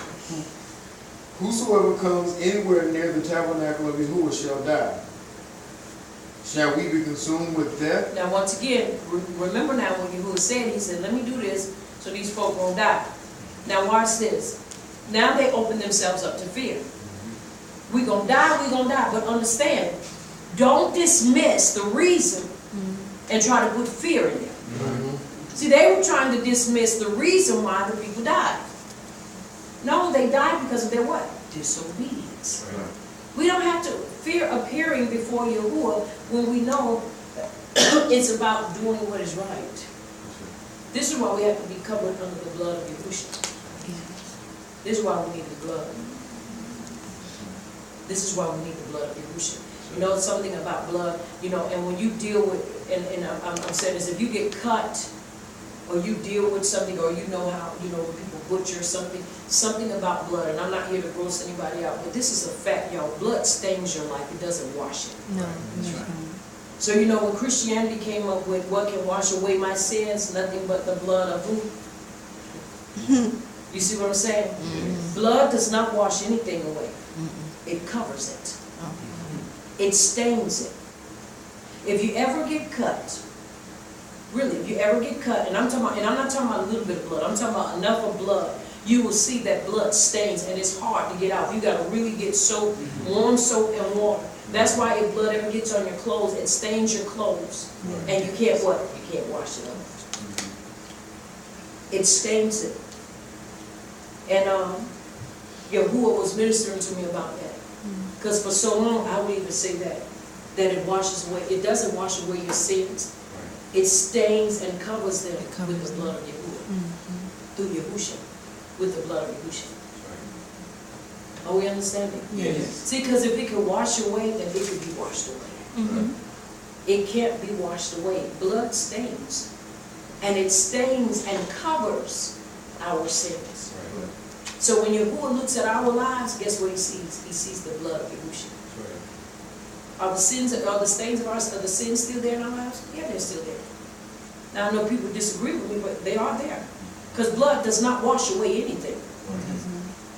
It stains it and it covers it.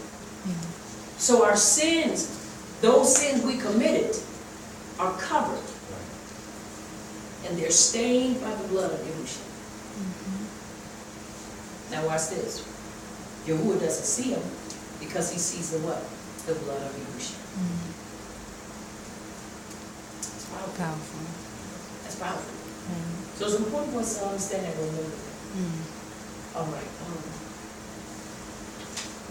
Shall we be consumed with death? Once again, they try to basically use that as an excuse. All right, let's look at chapter 18, and we have one verse here, verse 32.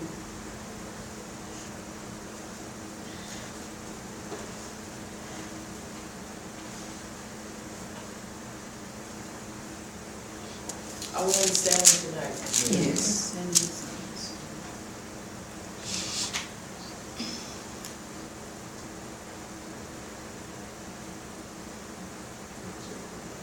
Chapter 18, verse 32. What's the matter? He wants to read? Yes. Come on, you can read the last one because he hasn't read.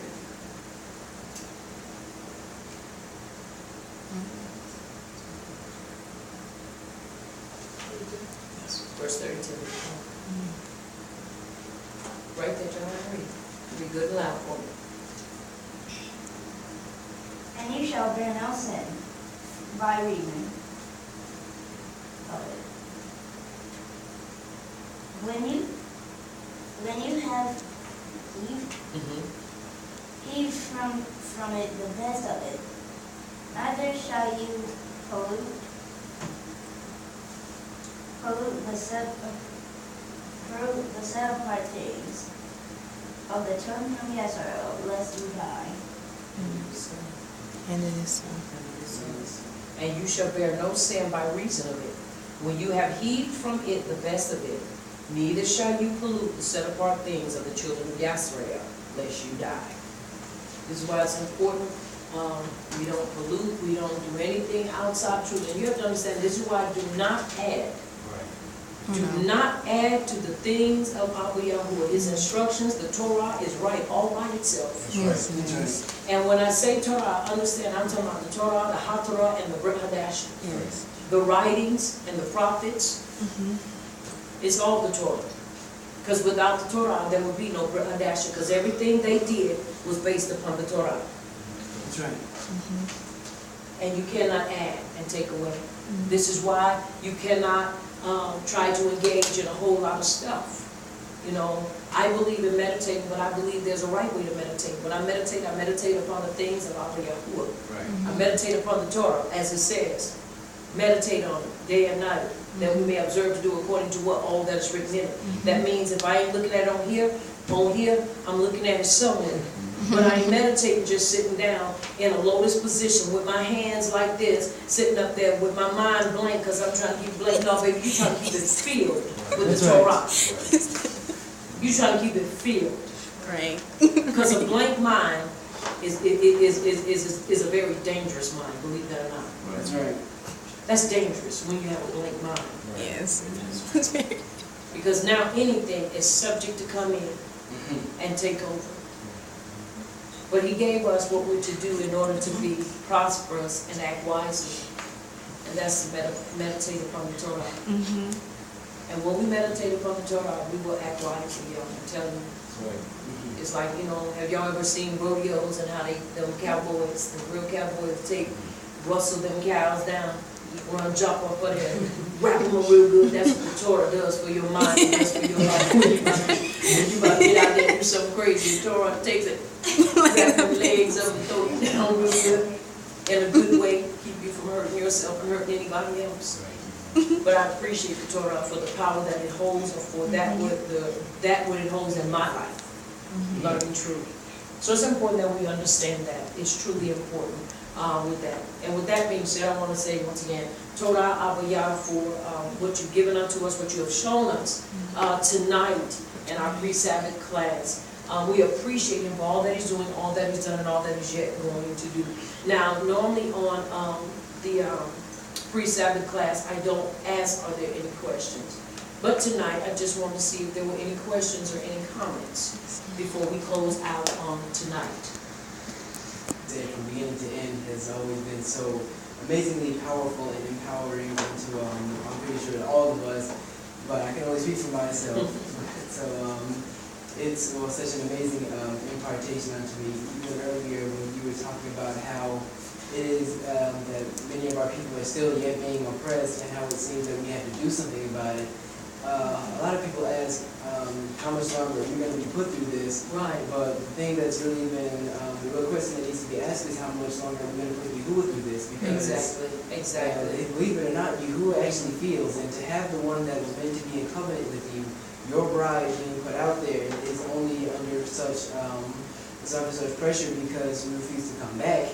Right. It's only very it's very troubling, not only, but it's very troubling, especially unto Yahuwah, because I believe even he in the Torah, he had even asked the question, how come the people hadn't come back? Right. And to know that Yahuwah knows everything but still asks a question. Yes.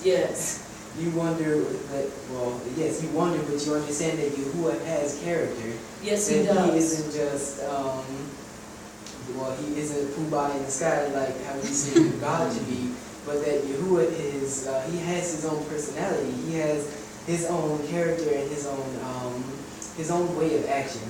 Everything that he does is coordinated, everything he does has spice and flavor to it. That's why whenever you see Yahuwah's hand moving something, it's never just, it's over and done, but you see that it has a unique mark left inside. Yes, it does. Yes, it does. Even from his judgment all the way to his rewards. That's right. I was reading earlier in 2 Corinthians chapter 10, the way the people had treated Yahuwah when the Moabites had come, how all of those men had become seduced. To think that 23,000 men could die, that's enough men to fill an entire city. That's right. A city or a town. To think that the chosen people had digressed that far has just truly pushed me to really see it. If it's nothing but us left, then you just know I'm going to be sitting down there screaming Yahuwah's name, because I'm not going to be one of those. Right. Especially during the part when he had taken the censer, when Aharon's son Eleazar, that's my boy there, I love Eleazar, when he had to take the spear and drive it through both I believe it was the empress or the princess of the Moabites, and through one of the head leaders of the Yasharelites. That's right. That's what got Yahuwah's attention. That's right. His very action and his zeal for him moved him to the point to where he could see that this boy's heart was truly into what he was learning. Not just because he was in the temple, but because it was a pure, genuine love. The way that a true Hebrew is supposed to be exemplified. Because people that other people are calling these super brews isn't even a proper terminology, because something that's super is above the natural. That's right. It supersedes that which is regular. So a super brew is actually you. Right. I can say you are actually a true super brew, because you go beyond the call of duty and you actually do what the Hebrew is meant to do, except in a very leadership way and in a very unique manner. I can't possibly give those people that kind of credit, because the Hebrews were marked by the commandments that they followed and the love that they showed one to another. When people slander, that's not the mark of a true Hebrew. No. Just like how arbiters have the mark of shame, you haven't been marked by your leadership because of shame, because of falling out of line, but because you followed the line. You superseded far too many to have other people being called super brews and you not be included. No, you've earned the title. You truly deserve it for what you've done as my Ima, my Mora, my teacher, in too many positions to actually to be treated in such a way and to be shown such a way. Every time you impart into ministry and showed such great valor, it truly moves me to want to truly be the very best that I can possibly be. To make sure that if you can lean on somebody, that you can lean on all of us here as well. That's So right. that despite how much all of that's going on in this world, your teaching has registered into me and to all of us here, that we have your back, not 1,000%, not just 100%, but 1,000% from every personal connection that you've given to us and helped us with and do everything. Looking back at how you cared about us to become sons of honor, it really moved me because there is so much going on. 23,000 men dying because of lust. I simply refuse to be a part of that number. No. It's like Raymond, you ain't getting nothing out of it. There's just too much. There's just too much at risk. And I'm not going to give my relationship up for just a temporary moment. And everything that you brought out from the blood, truly being a coverage unto our sins, I'm thankful for how you were able to show us that. It reminds us now that we have to be much more mindful of our walk and to truly make sure that when we look back, it's only because we're trying to make sure that that's not, on our heels. Right. That our little wigs aren't lurking around our shoulders wondering what are we going to do next so we can trip up and fall. But it always reminds us that we should learn from our past and not repeat it like a broken record. Truly, you have made a great impression in this ground with how much revelation that you reveal, because I haven't seen anyone reveal anything as great as you have. You truly are an awesome teacher, and Mora, and I thank you, and I thank YAHUAH for what's being done, and it is so. And it is so.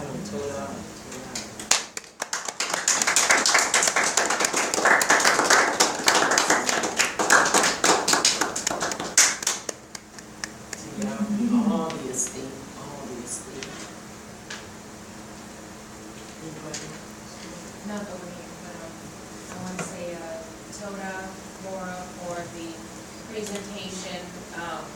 Thank you for the time that you take to study, to receive new revelation, to be able to bring it forth to us.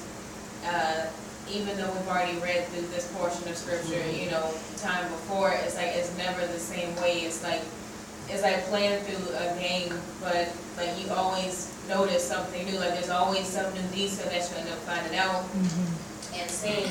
And I always find it amazing, and I always find it just to be absolutely empowering when things that I'll be talking to YAHUAH about, or that me and Akuli Amani will be talking about throughout the week, like will always come.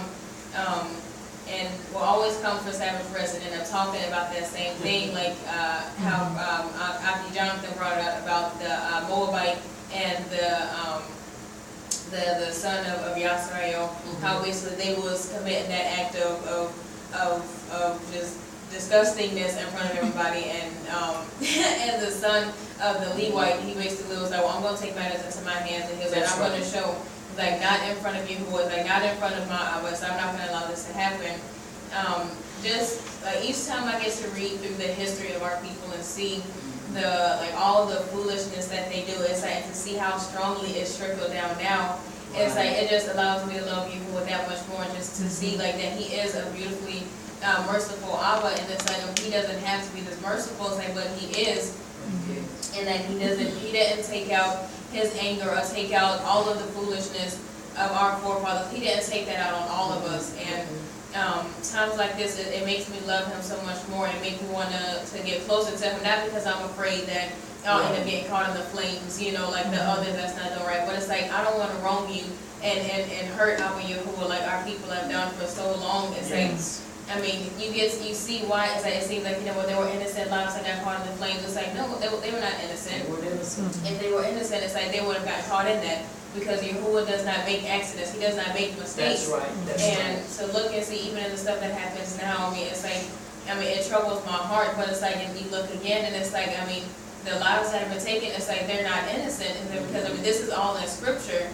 And it's like to know the solution is like be able to point out the problem. It's like I was praying, I was talking to YAHUAH sometime this week, and even last week was like just hoping and desiring like more understanding. It's like if only our people could see the solution, could see that there's a problem, and that there is a solution to the problem. And like every time I'm praying, it was like it was brought to my attention, it's like, to a certain level, it's like, we as a people are the problem, and it's like, we are also the solution. Right. It's like, until we realize that we have to turn to Yahuwah, it's like, there will forever be deaths, and there will That's forever be murderings. And so it's like, if we don't get ourselves in that position to basically solve the problem and to get in right standing, it's like, none of this will change. And it's like, just as there are people that are losing their lives, people that are still going through the repercussion from what our forefathers did, because like, you look and see all that they did in the times past, and it's like, all that was really being pushed, to now, it's like, that's generations and generations of sin that we have to atone for, and I'm saying that, it should push us to love Him so much more and want to get closer to Him and see that, it's not just going to take us calling ourselves Hebrews and trying to act like, because we know the name and because we know, a thing or two, that now that's it. It's like, no, we have to go so much, we have to do so much more, we have to push that much harder, especially in the time that we're in. But I'm thankful to Yahuwah that He is merciful, and that He doesn't discount us, that take His Torah to heart, and that He does still have those, as Moshe and Aharon stood in place. And I look at the position that you have as being like in the position that Moshe had, like in spite of all the different circumstances that he faced, you stand strong in what you believe, and you don't debate with people about being a Mora instead of being a More. As he said to Korah and to those people, he basically told them, it's like, Yahuwah will show you, who are His Kaddish people and who are not. And it's like, when people try to come with that 2 Timothy, baloney, it's like, my thing to them is like, okay, it's like, as long as we've been going through this, it's like, when he proved to Korah that Moshe and Aharon were meant to be in that position, all Moshe told him, he didn't fist fight him, he didn't go and tell him and say, I was on the mountain talking to him all this time, but you want to come, disrespecting me. He didn't say all that to him. All he told him, and then he humbled himself and got on the ground and basically told him, Yahuwah will show you basically who he has chosen and who he has basically had to put out of place because of your foolishness and because of your selfishness. And so, in the walk that you have as being a woman, you've seen and experienced, a lot been in this walk, but you stand strong, you continue to do what you do. And I commend you on that for being a more and for taking the time that you take out to impart into us, because, the circumstances that Moshe faces, like, I see the same thing basically, in the times that we're in now, the different situations that you face, the different circumstances, the different people come against you. So, it's like, you see, it's like, you know that you're doing something right, because like, if you weren't, then people wouldn't be trying to bother you, because it's like, they weren't trying, like, nobody was bothering Korah and his people when they were in here. It's like, everybody's focus was on Moshe and Aharon. It's like, all those that purpose in their heart to say, Yahuwah, I will do your will. They were the ones that basically faced the coming against being come against and stuff like that, and being come against by their own people. It's like, you see that, I was like, you really see, it's like, how could we not be the people? Like, me and Kudimani was talking about it. It was like, how could we not be the people? Like, we were laughing because it's kind of comical, but then it's kind of like, it's sad at the same time, where it's like, the same attributes that they had then going against each other. It's like, we see it now. So it's like, how can you not match up? It's like, I know it's like, that was your YAHUAH from times past, because like, you act just like them. But it's like, that, like, it shows me that much more. It's like, what we need to do, and how I need to stay my ground, and how I need to stay in place and stay in His Torah, and have a greater understanding, get closer to Him, because understanding that we won't be able to bring the solution to these problems if we're still a part of the problem ourselves. That's right. And I'm thankful for the time that you take out, the time that you put into studying, and that you put into bringing forth the teaching. As Aki Jonathan said, you are a super group. We can't use a dynamic name that basically exalts somebody who's actually doing something. Right. Use it for people that are degrading Torah, that are by blood, they're Hebrews, but in lifestyle, they're foreigners. We can't give them that kind of credit, even if it's just by a name. It's like, Asada still goes a long way. That's why they changed Yahuwah's name. And it's like, we can't give a worthy title to somebody who's unworthy. And you are one who is deserving of the name Supergroup, because you believe in going above and beyond that which, you believe in going beyond and above the call of duty. You have been called to bring a message to our people that are asleep and to our people that are awake, to encourage them and empower them, to show them that just because you're awake, doesn't mean that that's where it stops. But we have to press in and we have to go further. And I always love our times of class because it's always empowering, it's always feeling, it's always something that is needed, something that has been on our hearts throughout the week. We can come together and be able to see it from what Yahuwah desires to show us, and it shows me that I must be doing something right. It's like, it's like if I'm able to pray in the separate time and read scripture, it's like, and then come together in class, and then we all be on the same page. It's like, okay, it's like, it shows me, and it makes me feel good because like that means I must be doing something right. To be able to come, we all be in agreement. As they said, that we have to be of one heart and one mind. It's like even understanding the different phrases, understanding that as a people that we can come together, we can have differences and still be able to come together and agree, because it's like, if we wait for everybody to have one exact mindset of one person, we'll be waiting for generations, because even then, it's like they have different views and perspectives. So we can't try and, get everybody to be of one mindset, but if we can come together and be of one soul, one heart, one desire, and be of one, have the same goal, and we know that our goal is to follow the instructions of Yahuwah and keep in remembrance that what He gave to our forefathers and what they forgot, we have to remember that. As long as we can come together and be able to put, silly little differences aside and little debates aside, we can make a major change. But it's up to our people to want to make that difference and we understand that. Just as there were those that they couldn't convince them basically through word alone, it's like they had to show them through action. It's like Yahuwah, it's like show these people through action, because it's like, and I said it before we were talking about the week, I was like, Yahuwah's judgment is far greater than anything we could ever say or do to these people. That's right. Yeah. So it's like, we put them in Yahuwah's hands. Yahuwah knows how to deal with these people, because He's been having to deal with them for a long time. That's right. That's right. Like my prayer is just show us how to be in place, to be able to do those things, to show them. It's like, I don't have to put my hands on you. It's like, I don't have to be, face to face with you in a debate or trying to argue with you to show you that I'm doing the will of Yahuwah. It's like, me following in the will of Yahuwah, it will speak for itself. And I'm thankful for the teaching that you bring forth. It's always a time that we can laugh, we can enjoy, and we get to share and be able to be a part and be able to commune, be able to come together with a common unity in the Torah. And I look forward to tomorrow. It's always an enjoyable time. It's always a time that is full of shalom, that is full of enjoyment and laughter and tears, and it's always a time that we get to see the beauty of Yahuwah's character. We get to express it with one another, seeing what we've seen throughout the week, or how we read, what we've seen from our perspective. We get to share that and be able to see that that Yahuwah does desire for us to have that relationship with Him. To me, that is like the greatest thing to ever know, is that He is still in a position where He desires to deal with us, and He hasn't cut us off and just was like, well, I'm gonna just wait for them to die out, because I just know they're gonna do something stupid because they deceived these people I was already dealing with.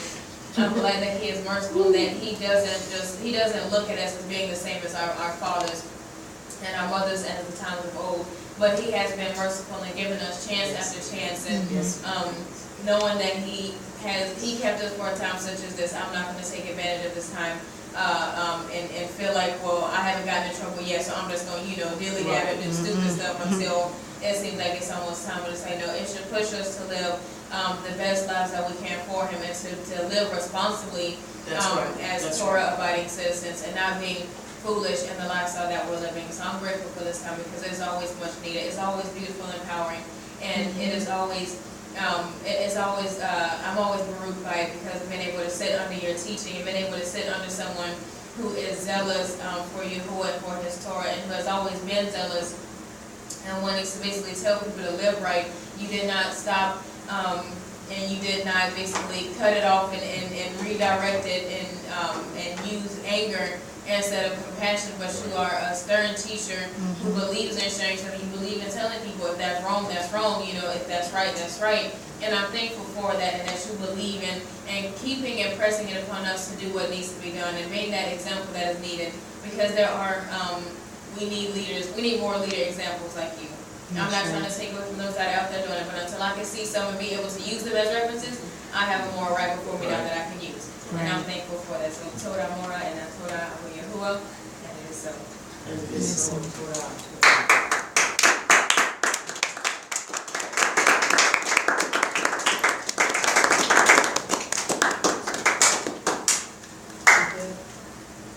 There's a question on Facebook. But Sister,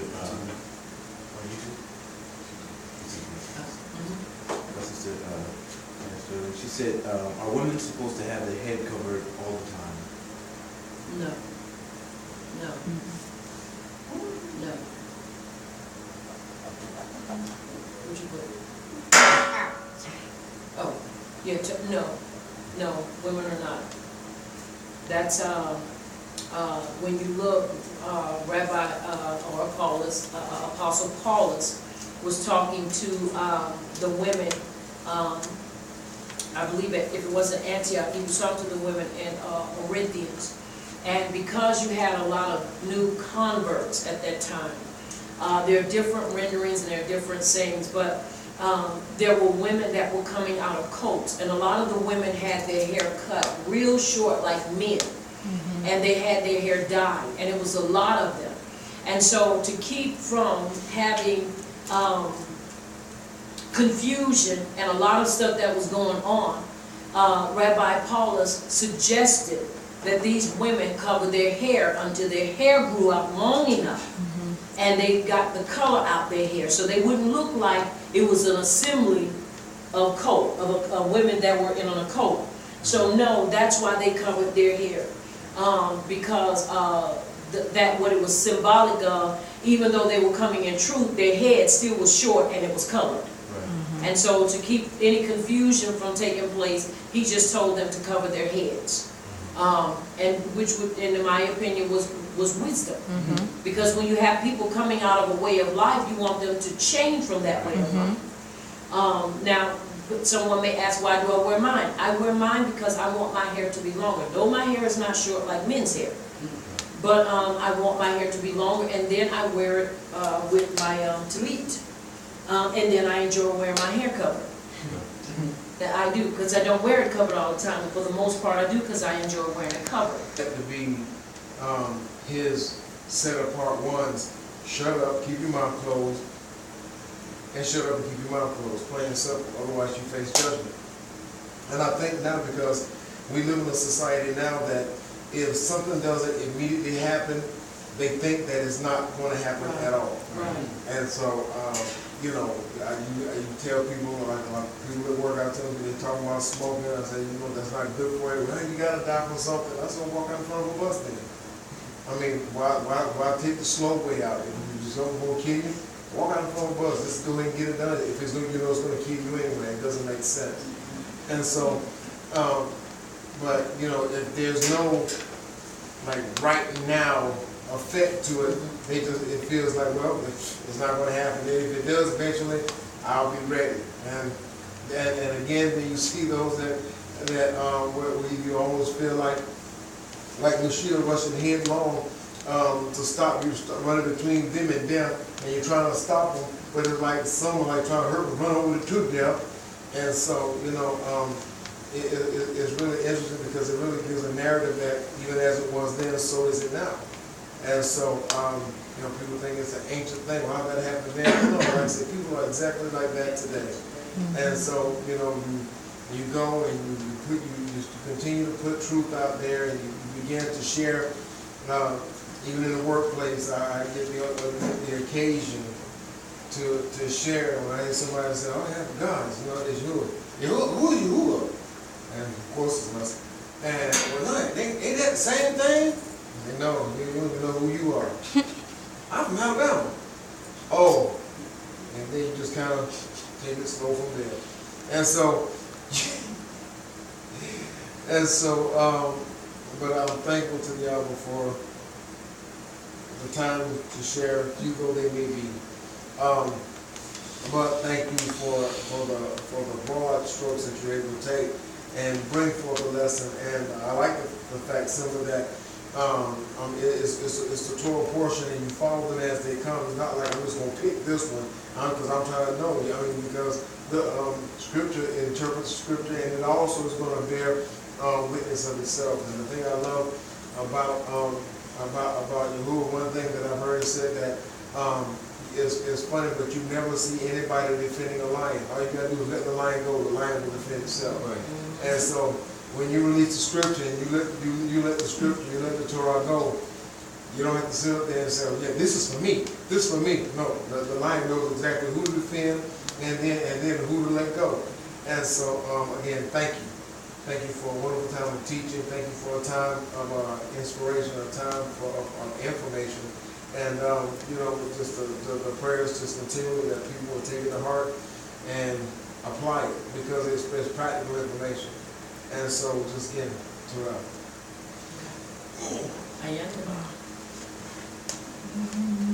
All right. Everybody's good? Everybody's good. All right.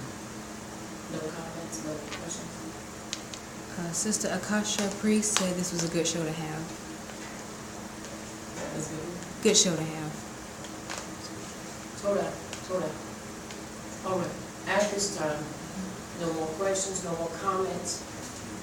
Everyone standing. I want to say to you, those of you that are watching by Facebook, you now, if this is your first time being with us in our pre-Sabbath class, I want you to like, subscribe, and leave your comment. Also, I want to invite you to be a part of our Sabbath morning class when Sabbath starts in the morning, in the a.m., and then it is over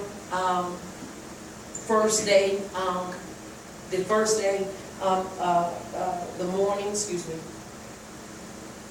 It is over.